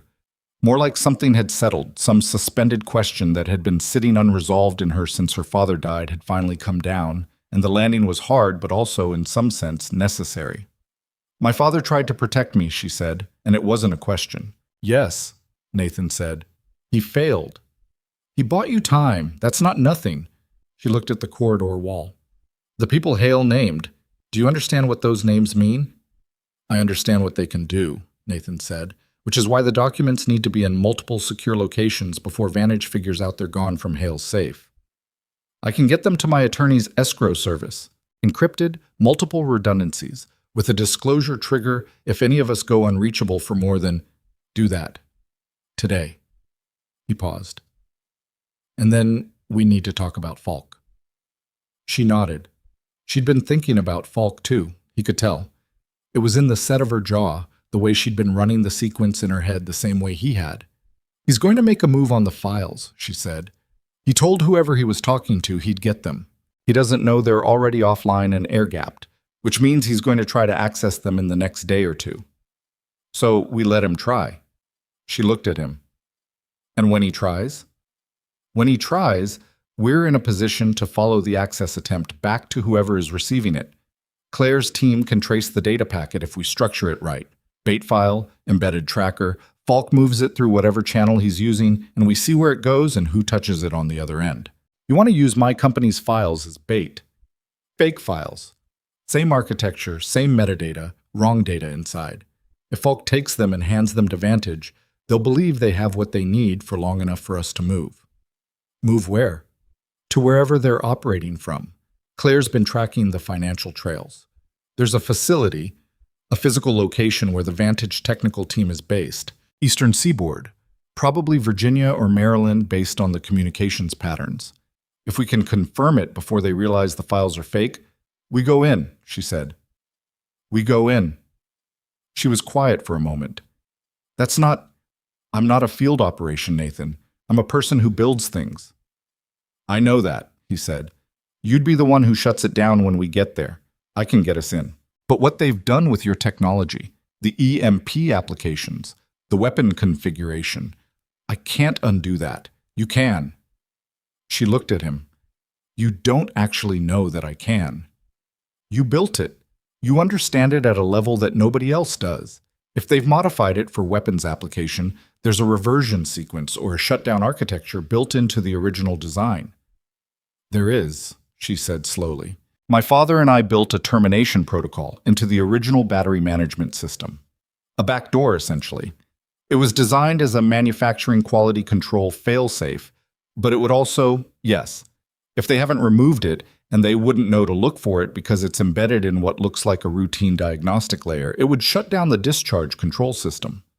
How long would it take you to execute it? If I have direct access to the system, 20 minutes. Maybe 30 if they've modified the interface layer. She paused. If they found the back door and patched it, I can't guarantee anything. Noted, Nathan said. Can you build the fake file tonight? Yes. Then let's move. The fake file took Isabella 4 hours to construct, working in Hale's hotel room on a laptop that had never been connected to Sterling Energy's network. She built it with the precision of someone who understood that the deception had to be complete. Not just superficially plausible, but convincingly detailed, the kind of detail that could only come from someone who knew what the real files contained. Nathan watched her work and thought about how it looked like other kinds of work he'd seen. The focused patience of someone diffusing something, the attention to what could kill you if you got it wrong. Claire embedded the tracker on her end. By 6 that evening, the bait file was in a partition on Sterling Energy's system where Falk's access credentials could reach it. They didn't have to wait long. Falk accessed the partition at 9:40 that night. The tracker activated. Claire had her team on it within seconds, and the destination address resolved. The data packet moved through 2 anonymizing layers and then landed on a server in an office complex in Manassas, Virginia. "I have an address," Claire said when she called Nathan. "It's a logistics company, shell entity, been operating for 4 years. The building has more power draw than any logistics company needs, which is consistent with high-energy experimental equipment." A pause. "There are 15 people on site based on communication traffic, armed, probably. Any sign they've identified the file as fake?" "Not yet. They'll probably run a technical validation pass first, which will take several hours, maybe overnight. You have a window." Nathan looked at Isabella across the hotel room. She was looking back at him. They had a window and windows closed. "I need a vehicle and 2 sets of credentials for a logistics facility visit," he said to Claire. "And I need to know if you have any assets near Manassas." "I have one," Claire said. "Former Marine, reliable. She doesn't like being called an asset. Her name is Reyes. Can she get us into the building?" "She can get you to the building. After that, it's on you." A pause. "Nathan, 15 people. I know. You're bringing a civilian. The civilian is the whole point." He paused. "Get me Reyes's number." He put the phone down and looked at Isabella. She had the leather satchel from Hale's place on the table in front of her. She'd taken custody of the documents, which were now distributed across 3 encrypted services and a physical copy in a law office safe in Philadelphia. A redundancy she'd arranged with a speed that suggested she'd been thinking about this longer than today. "You heard that," he said. 15 people, she said. "Probably not all of them are positioned in one place. Facilities like this run in shifts, have support staff. Not all of them will be armed and tactical." He paused. "Some of them will be. And you and I and a woman named Reyes. And you and I and a woman named Reyes." She looked at her hands on the table. "My father used to say that the only way to make a dangerous thing safe was to understand it completely. He meant the technology. I think he also meant the people who wanted it." She looked up. "I understand this technology completely." "I know," Nathan said. "Then let's go." What? Reyes was a compact woman in her late 30s with a practical haircut and the manner of someone who had decided long ago to skip the parts of any conversation that weren't necessary. She met them in a gas station parking lot outside Manassas at 12:40 in the morning with a vehicle that was clean and a set of credentials that would pass a cursory guard check and a look on her face that said she'd done this before and found the briefing more interesting than the waiting. "You're the Navy guy," she said to Nathan. "Former." "Yeah." She glanced at Isabella. "And you're the reason we're doing this." "Yes," Isabella said. Reyes appeared to consider this. "Okay," she said, and that was sufficient. The facility was a converted industrial building in an office park that was otherwise occupied by unremarkable commercial tenants, the kind of park that existed everywhere on the outskirts of Northern Virginia, generic enough to disappear into the landscape. The exterior showed nothing unusual, which was the point. The additional power infrastructure was concealed in a new utility annex on the building's east side that could be logged as HVAC, upgrades on the county permit record. Reyes had the exterior camera positions from a drone pass she'd done that afternoon, and she walked them through the rotation and the gaps with the efficient brevity of someone presenting information, not asking for approval. There was a gap on the north side, a 40-second window between camera sweeps, and a maintenance access panel in the foundation that had been installed for the HVAC cover story and that Reyes had the override code for, courtesy of a source she didn't elaborate on. They went in at 1:15 in the morning. The interior was not what Nathan had expected, which was a lesson he should have stopped needing to learn by now. Never let the exterior tell you what the inside looks like.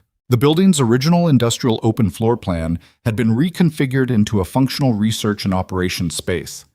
There were workstations along one wall, servers along another, and at the far end of the main floor behind a transparent barrier, the experimental system. Nathan had seen photographs of Isabella's battery architecture in its commercial form. Elegant, compact, the kind of engineering that looked intentional rather than improvised. What sat behind the barrier looked like the same technology had been taken apart and put back together by someone who understood the function but not the philosophy.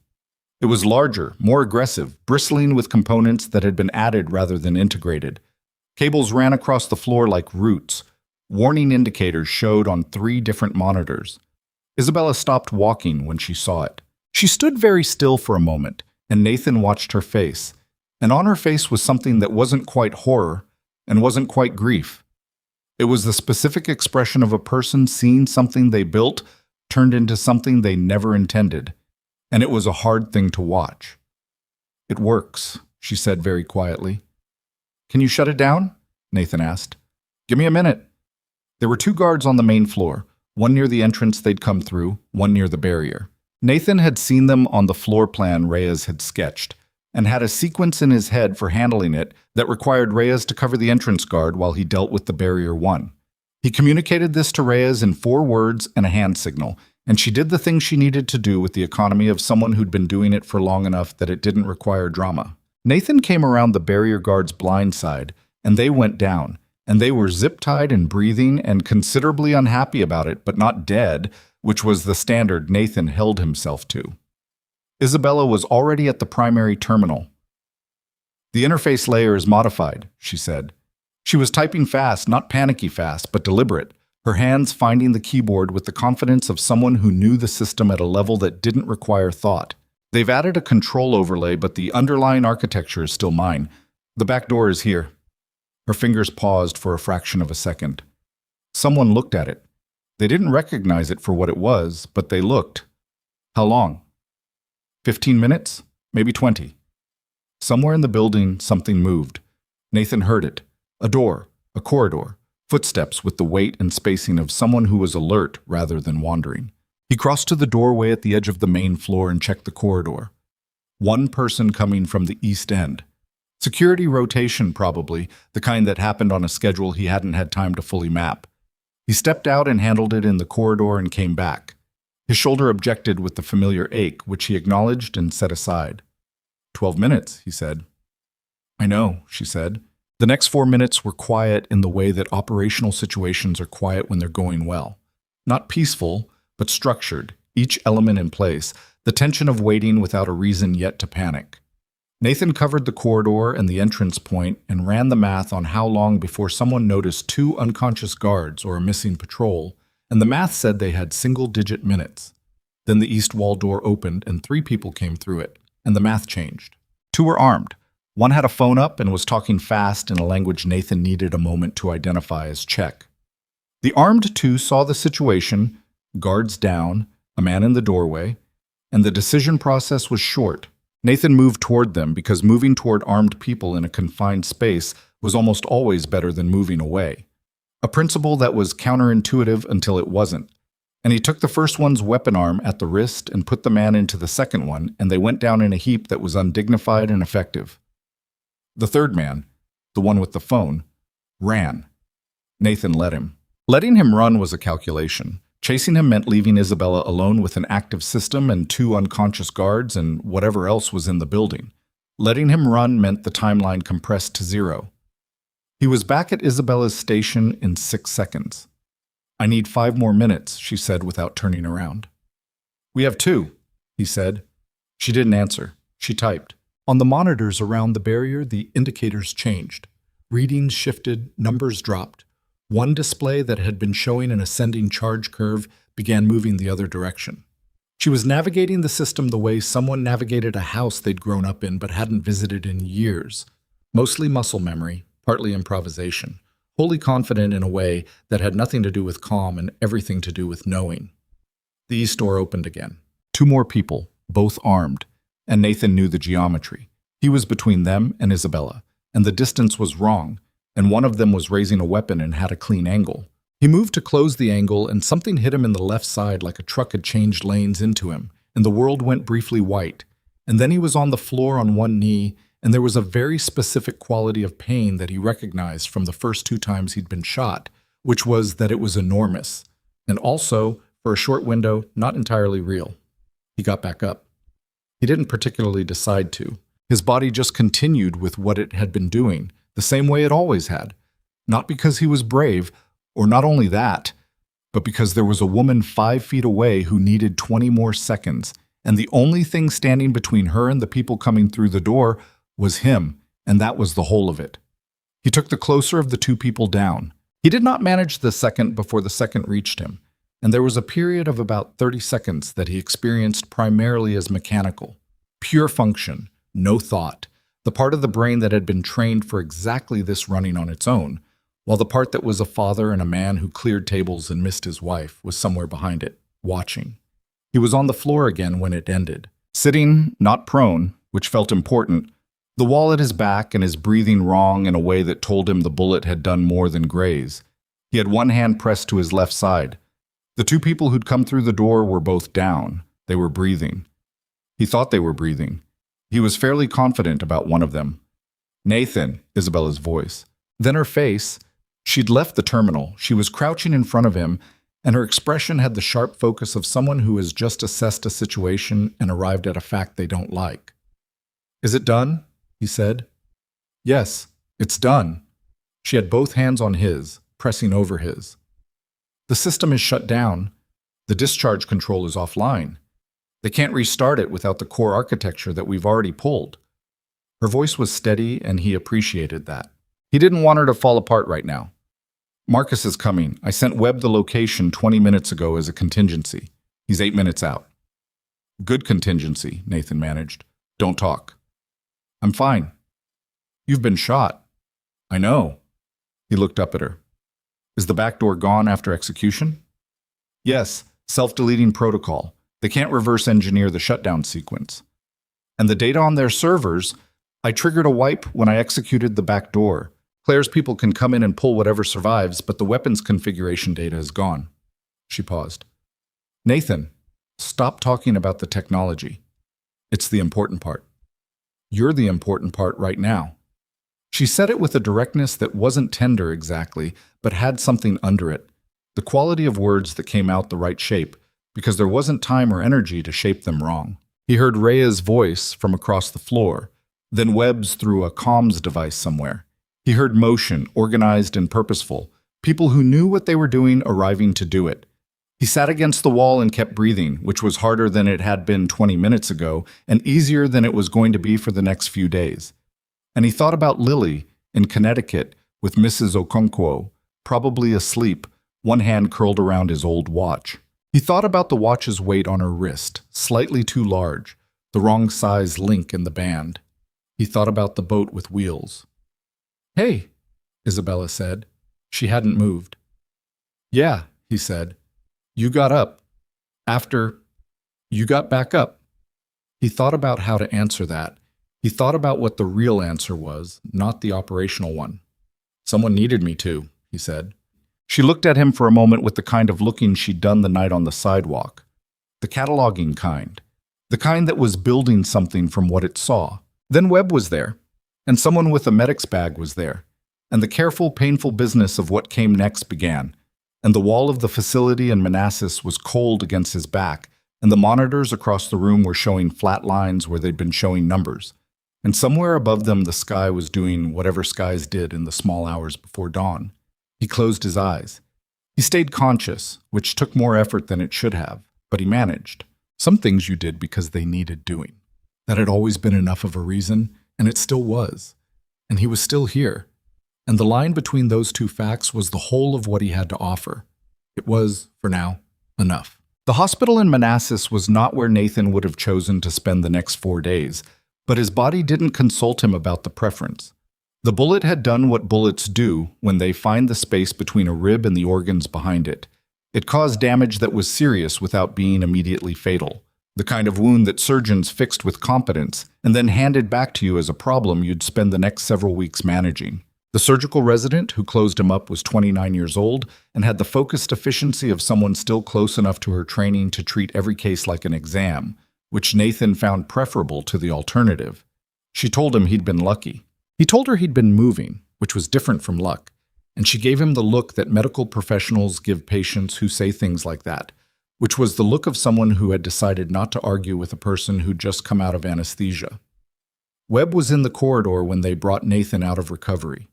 Not pacing, standing, with the particular stillness of someone who'd been trained out of pacing and hadn't fully decided what to replace it with. He gave Nathan a brief nod that communicated several things.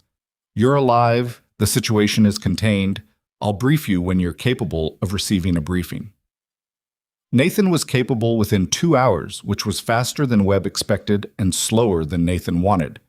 The Manassas facility had been secured by a joint federal and private intelligence team that Claire had coordinated from D.C. in the hours following Nathan and Isabella's exit. 3 of Vantage's people had been taken into custody at the site. 4 others had been picked up at the Midtown Hotel where the extraction team had been staged. The surveillance unit watching Sterling Energy's building had been rolled up by 9 in the morning. 2 people, neither of whom had said much yet, but the physical evidence was extensive. David Falk had been removed from Sterling Energy's offices at 7:15 that morning by 2 federal agents, which was the kind of removal that generated attention among the remaining staff and which Isabella had apparently handled by calling a company-wide meeting and being direct about what had happened in the way that she tended to be direct about things. Nathan found out about this from Webb, who told him with the slight air of someone who had expected their employer to be more circumspect and had adjusted his expectations. Thomas Hale was cooperating fully with the federal investigation. The documents he'd kept, Wallace Sterling's annotated records, the correspondence, the decades of careful notation from a man who'd understood, too late and then too well, what he'd been part of, were now in official hands, with copies in 4 separate jurisdictions because Hale had done his job before anyone asked him to. The 2 senators, the former defense official, the general, the private contractors, all of them were facing the kind of mourning that people with that much to lose face when the documentation is thorough, and the documentation was, in this case, meticulous. Nathan lay in the hospital bed and listened to all of this and felt the particular flatness that came after operations. The decompression of sustained tension, the body and mind going through their respective accounting processes, tallying what had been spent and what remained. He'd felt it before. It never got more comfortable. It was just the thing that happened when the doing was done and the living with it began. Isabella came on the 2nd day. She arrived in the late afternoon after visiting hours, which meant she'd arranged something with the administration, which didn't surprise him. She came in with 2 cups of coffee from somewhere that wasn't the hospital cafeteria, which he appreciated with the disproportionate gratitude of someone who'd been subsisting on institutional food for 36 hours. She sat in the chair beside his bed, and for a moment neither of them said anything, which was a different kind of silence than the operational silences they'd shared. Looser, less purposeful, the silence of 2 people who had been through something and were finding out what they were on the other side of it. Falk is cooperating, she said. I heard. He had debt. Serious personal debt, and not the company. Personal. Paul, his brother-in-law, connected him to someone in the Vantage structure who offered to clear it in exchange for access. He told himself it was only operational data, that nobody would get hurt.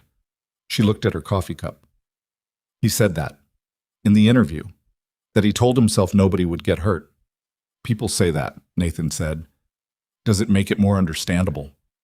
Understandable, yes. Forgivable is a different question and not one I answer for other people. She looked at him. You're a very particular kind of person, Nathan Archer. What kind is that? The kind that says exactly what they mean without making it comfortable. She paused. I find it difficult, and also, I find it necessary. I've spent too much of my professional life around people who say what they mean after they've wrapped it in 3 layers of what they think you want to hear. Occupational hazard of being someone people need things from. Is that what you think of me? Someone people need things from? He thought about it honestly, which was the only way he thought about things. I think you've built something that matters, he said. And I think the version of you that people see, the company, the narrative, the press photographs, I think you've used that version to protect the part of you that actually built it. The part that stays up all night to air-gap a server. He paused. That's not a criticism. She was quiet for a moment. My father did that too, compartmentalized, kept the work separate from the person. She looked at the window, which showed a strip of gray Virginia sky. I used to think he did it to protect the company. I understand now he did it to protect me, from what he knew, from the people he'd gotten involved with. He thought that if he separated me from it completely, kept me focused on the science and the future, they'd never have a reason to come near me. A pause. He was wrong about that.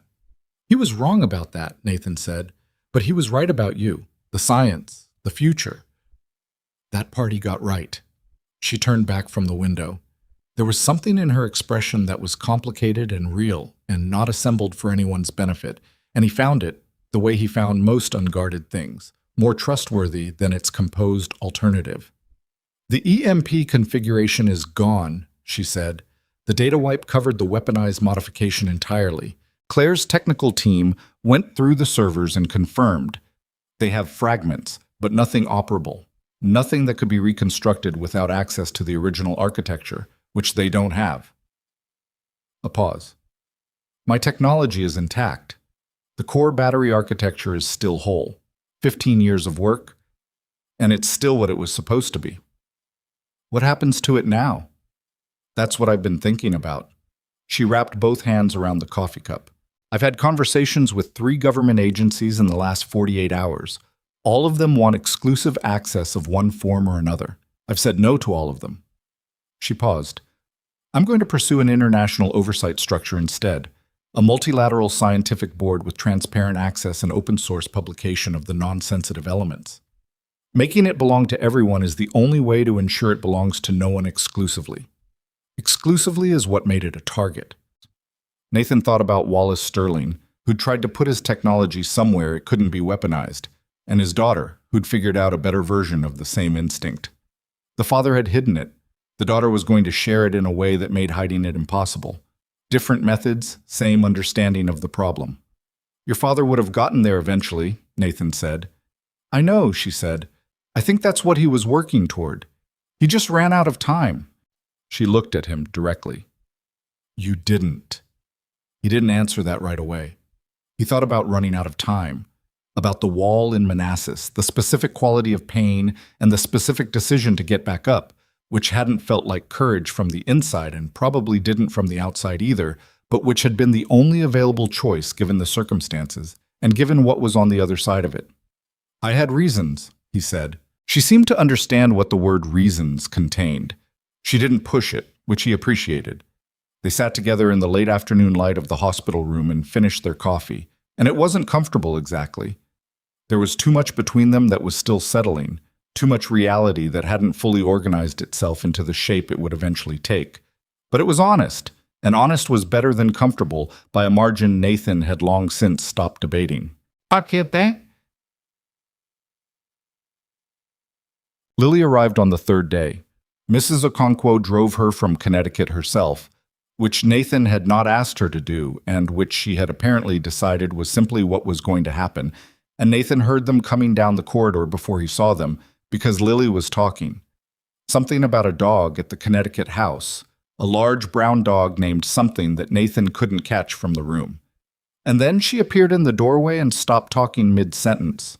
She looked at him in the hospital bed with the particular expression of a child assessing damage, not melodramatic about it, just thorough, taking inventory with her eyes in the way she sometimes did that reminded him uncomfortably of himself. She looked at the IV, the monitoring equipment, the bandaging visible above the hospital gown's neckline. She looked at his face. You said careful, she said. I was careful. You have tubes. The tubes are temporary. She came into the room slowly, which was not her usual mode of entering spaces, and she set her backpack down beside the chair and stood next to the bed and continued looking at him. He could see her working through something, the gap between what she'd been told, which was that her father had been hurt but was okay, and what she was now seeing, which was her father in a hospital bed with tubes, which required its own processing regardless of the reassurances. Does it hurt? She asked. Some. More than some. More than some, he admitted. Less than it did yesterday. She considered this. Then, with the logic of an 8-year-old navigating an adult situation, "Can I sit next to you?" "Yeah."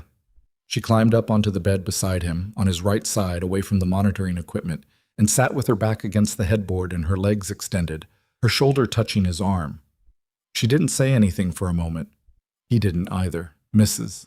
Okonkwo, visible in the doorway, gave Nathan a look that communicated that she was going to find the cafeteria and give them time. And Nathan mouthed, "Thank you," and she made a dismissive gesture that meant obviously and was gone. "The dog's name was Biscuit," Lily said. "Big dog?" "Enormous. He slept on my feet." A pause. Mrs. Okonkwo said he was undisciplined. He was pretty undisciplined, but he was nice. Nathan looked at the ceiling. "I'm sorry you had to go somewhere else." "It was okay." She said it in the way she said things that were okay but had a more complicated layer underneath. "I knew you were doing something important." "How did you know that?" "Because you always are, even when you pretend you're just clearing plates." She looked up at him. "I'm not a baby, Dad. I know what you used to do." He was quiet. He thought about what to say, whether to explain or deflect or simply acknowledge. He was tired physically, in the specific way of post-surgery days, and tired people sometimes told the truth more efficiently than rested ones. "I know you're not," he said. "I've been trying to figure out how much of the true version of things to give you. You're 8. Almost 9. Almost 9, he allowed. "I didn't want you to grow up thinking the world was dangerous all the time." "It is dangerous," Lily said, with a matter-of-factness that landed like something much heavier. "But you're here." "So?" She looked at his hand on the blanket and put her hand next to it, not holding it, just adjacent, the way she sometimes did. This child who had learned to be near him without demanding anything from him, who'd learned that proximity was its own form of enough. He turned his hand over, and she put hers in it, and that was the whole of it for a while. "Is it over?" she asked.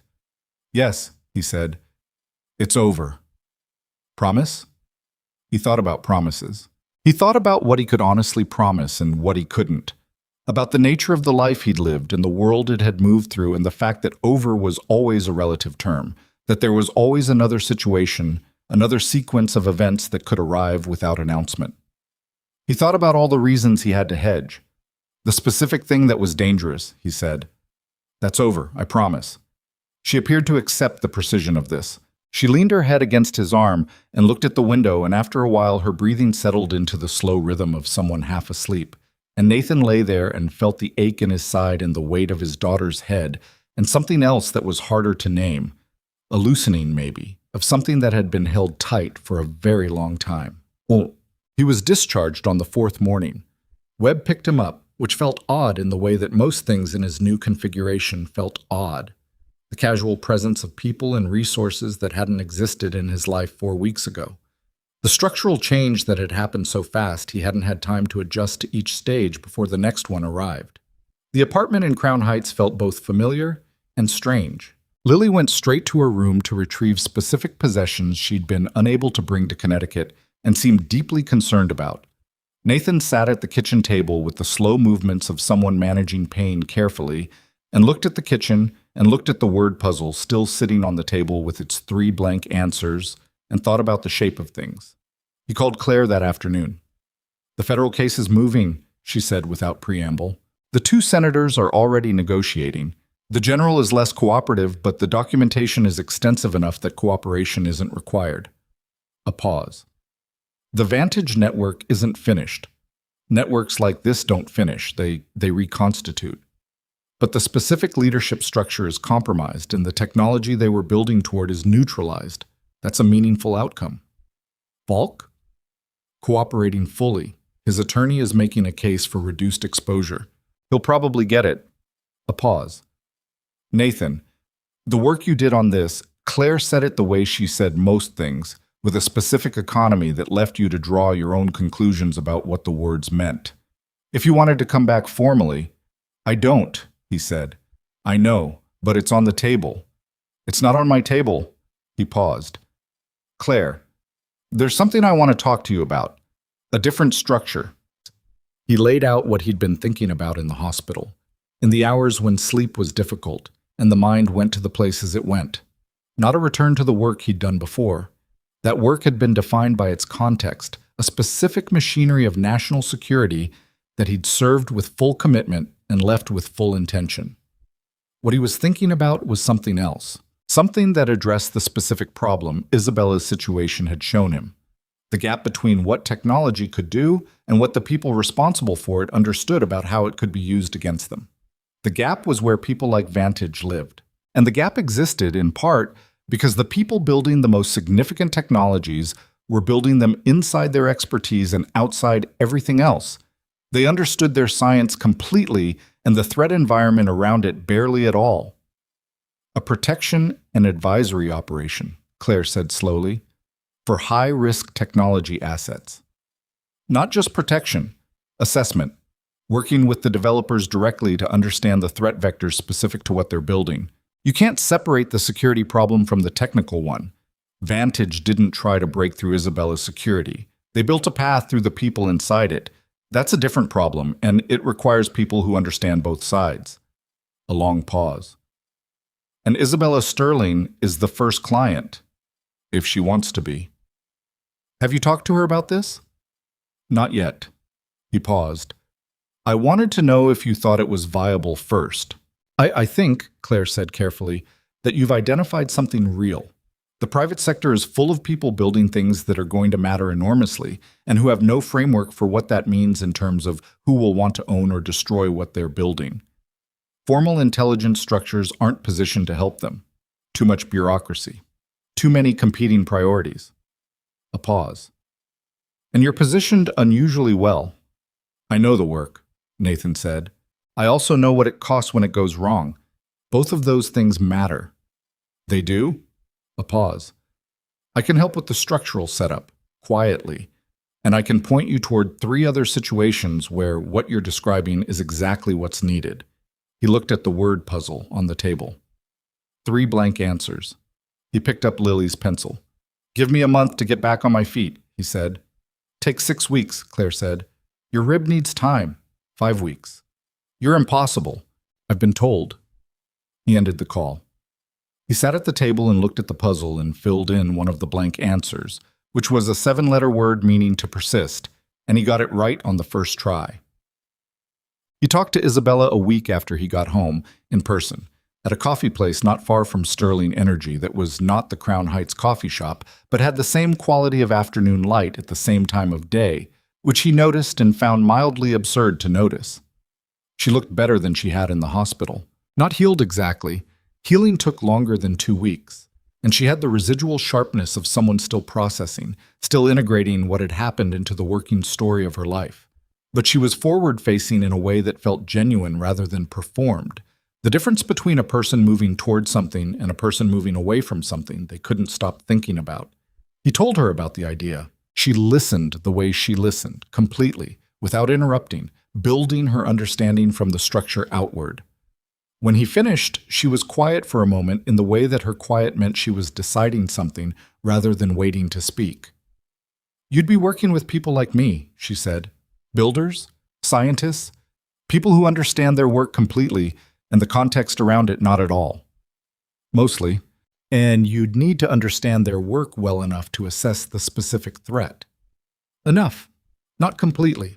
That's their part, but enough to ask the right questions. She looked at her coffee. My father would have benefited from someone asking the right questions 20 years ago. She said it without bitterness, just factually. He was brilliant and naive, and the combination nearly destroyed everything he built. She looked up. Not naive the way people use it as an insult. Naive the way you get when you've spent decades inside a problem, and the problem is all you can see. That's the gap, Nathan said. That's the gap, she agreed. She looked at him for a moment. I want to be your first official engagement, not because I'm in immediate danger. The situation is contained. I have security infrastructure that's actually functional now. But because what you're describing is relevant to the next stage of what I'm building. The International Oversight Board, the open source framework, the multilateral structure, that's not going to stay clean on its own. There are going to be people who want to compromise it, redirect it, quietly capture it. She paused. I want someone asking the right questions from inside. That would mean working together regularly. I'm aware of what it would mean. He looked at her. She held his gaze with the steadiness that was characteristic of her. Not aggressive, not defensive, just present and clear about what she was saying. He thought about the sidewalk on Delancey Street, the first 3 seconds of seeing her, the fraction of a moment before everything became operational. He thought about the coffee shop in Crown Heights, and the hospital room, and the conference room at midnight, and the corridor in Manassas. He thought about the accumulation of it, all those hours in each other's company under pressure, which was its own kind of knowledge, the kind that told you what a person was made of in the places where it mattered. He didn't know what any of it was yet, in terms of its longer shape. He thought she probably didn't either, and he thought that was honest, and honest was the standard he held things to. Okay, he said. A pause. That's it? Okay. What else should there be? She almost smiled. The shape of it was familiar to him now. The almost smile that preceded the real one, the version she allowed first before the unguarded version followed. Most people would make a longer speech. Most people have more to prove. The real smile arrived. It changed her face in the way that real smiles did. Less organized, more true. The weeks that followed had the quality of reconstruction. The slow daily business of putting things back in order after disruption, which was less dramatic than the disruption itself and more demanding in its way because it required sustained attention rather than acute response. Nathan's side healed by degrees. He did the exercises the physical therapist gave him without enjoying them and without skipping them, the same approach he brought to most necessary things. He slept in increments and then in longer stretches, and then, by the end of the 3rd week, in something approaching the continuous way he'd slept before the incident on Delancey, before Lily's gray car, before all of it. He did not go back to Carnivale. He called Gerald and had a brief and slightly awkward conversation in which he explained that he was leaving, and Gerald said he hoped everything was okay, and Nathan said it was. And there was a pause during which it was evident that Gerald understood something had happened, and also understood he was not going to find out what. And then they said goodbye. And that was the end of a chapter that Nathan noted the closing of without ceremony. He picked Lily up from school every day that his mobility allowed. She had stopped mentioning the gray car, not because she'd forgotten it, but because she'd apparently placed it in the same internal category where she placed other things that had been resolved. The category of things that had been real and were now past, which she managed with a practical tidiness that he sometimes envied and mostly admired. She was painting again. She'd gone through a period of pencil drawings exclusively and had apparently decided that paint was the appropriate medium for whatever she was currently trying to express, and the kitchen table had developed a faint blue and yellow stain along one edge that Nathan had made no serious effort to remove. Her current project was a large painting on cardstock of what appeared to be a city. Not a real city, an invented one, buildings of different sizes and colors in no particular architectural style. The kind of city that existed only in the imagination of an 8-year-old who was painting what a city should look like rather than what cities actually looked like.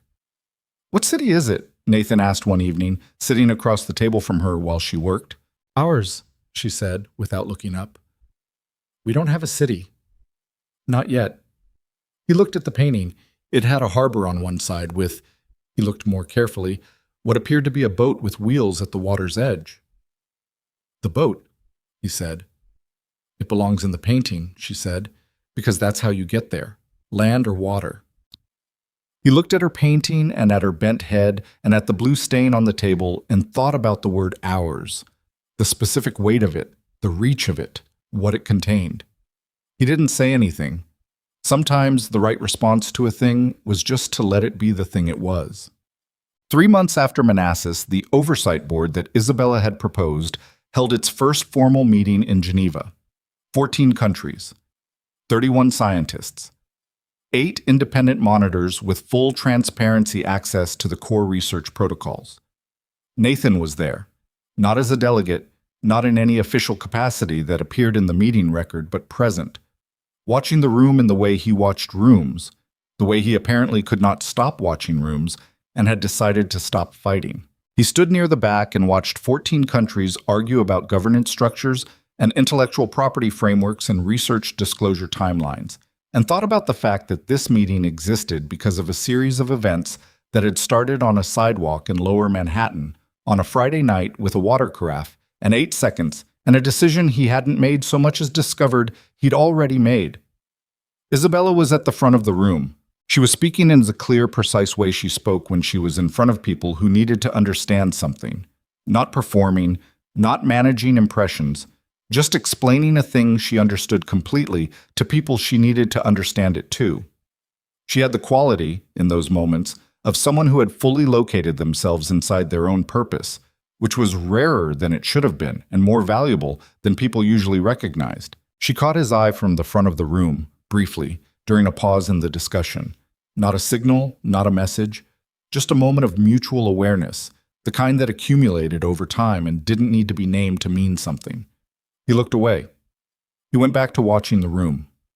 Later, after the session, they walked along the lake in the early evening, the way people walked in Geneva when they needed somewhere to put their thoughts. The water was very still and the Alps were visible at the horizon in the particular blue-gray of late afternoon, and it was cold enough that Isabella had her hands in her coat pockets, which was the same posture she'd had outside his apartment building in Crown Heights 3 months ago when this had started. "It worked," she said. "The meeting worked," Nathan said. "The structure is still theoretical. You never give anything the full credit." "I give things credit when they've demonstrated they can hold weight." She looked at the water.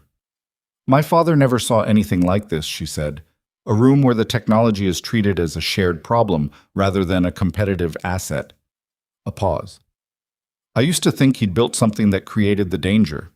I understand now he built something that revealed who the dangerous people were. The danger was always there. He just made it visible."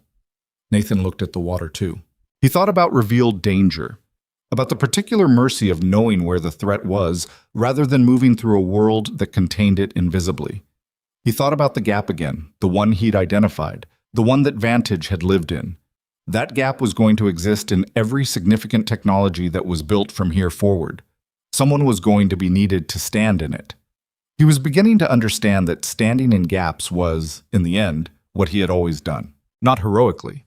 He had no patience for the heroic framing of it, simply practically. There was a space where harm could enter, and he understood the space, and he stood in it. That was the whole of the description. It wasn't a comfortable life. It wasn't the anonymous life he'd tried to build after Sarah. It wasn't what he'd imagined in the foggy period after the Navy, after the grief, when he'd thought about what a quiet future might look like. A clear schedule, a child in school, plates cleared without consequence. But it was his. The full version of it, not the reduced version.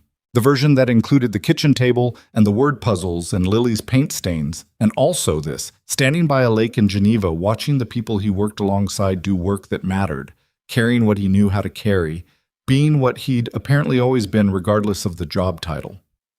"What are you thinking?" Isabella asked. He thought about how to answer that honestly. "That my daughter is going to run out of cardstock," he said. "She's been painting every day. I should have bought more." A pause, and then she laughed. The full version, unguarded, the one that changed her face. It carried across the water and came back diminished, the way sounds did over open water. And the Alps sat at the horizon doing what mountains did, and Nathan stood by the lake in the cold with someone he trusted beside him, and thought about the boat with wheels, the invented city, the harbor at the painting's edge. Land or water, however you needed to go. He thought about Lily at home with Mrs. Okonkwo, painting her city that didn't exist yet, adding buildings and boats and streets that went wherever she decided they went, which was the particular freedom of the imagination, that it could build what reality hadn't gotten around to yet, that it could put a harbor next to a city and a boat at the water's edge and call it ours without needing anyone's permission. He thought about what his daughter knew that he was still learning. The world was dangerous, but you were here.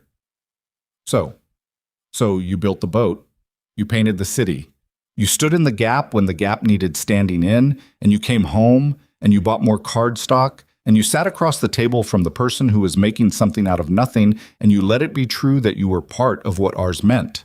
That was the victory.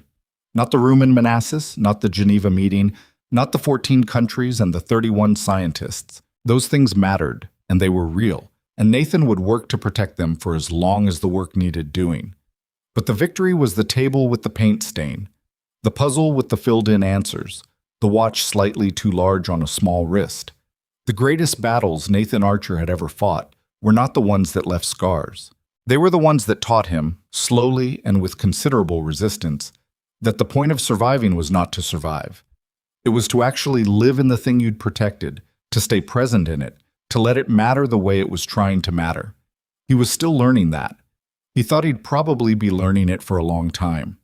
He was, for the first time in years, willing to take the time. The lake held the last of the light. The Alps held the sky.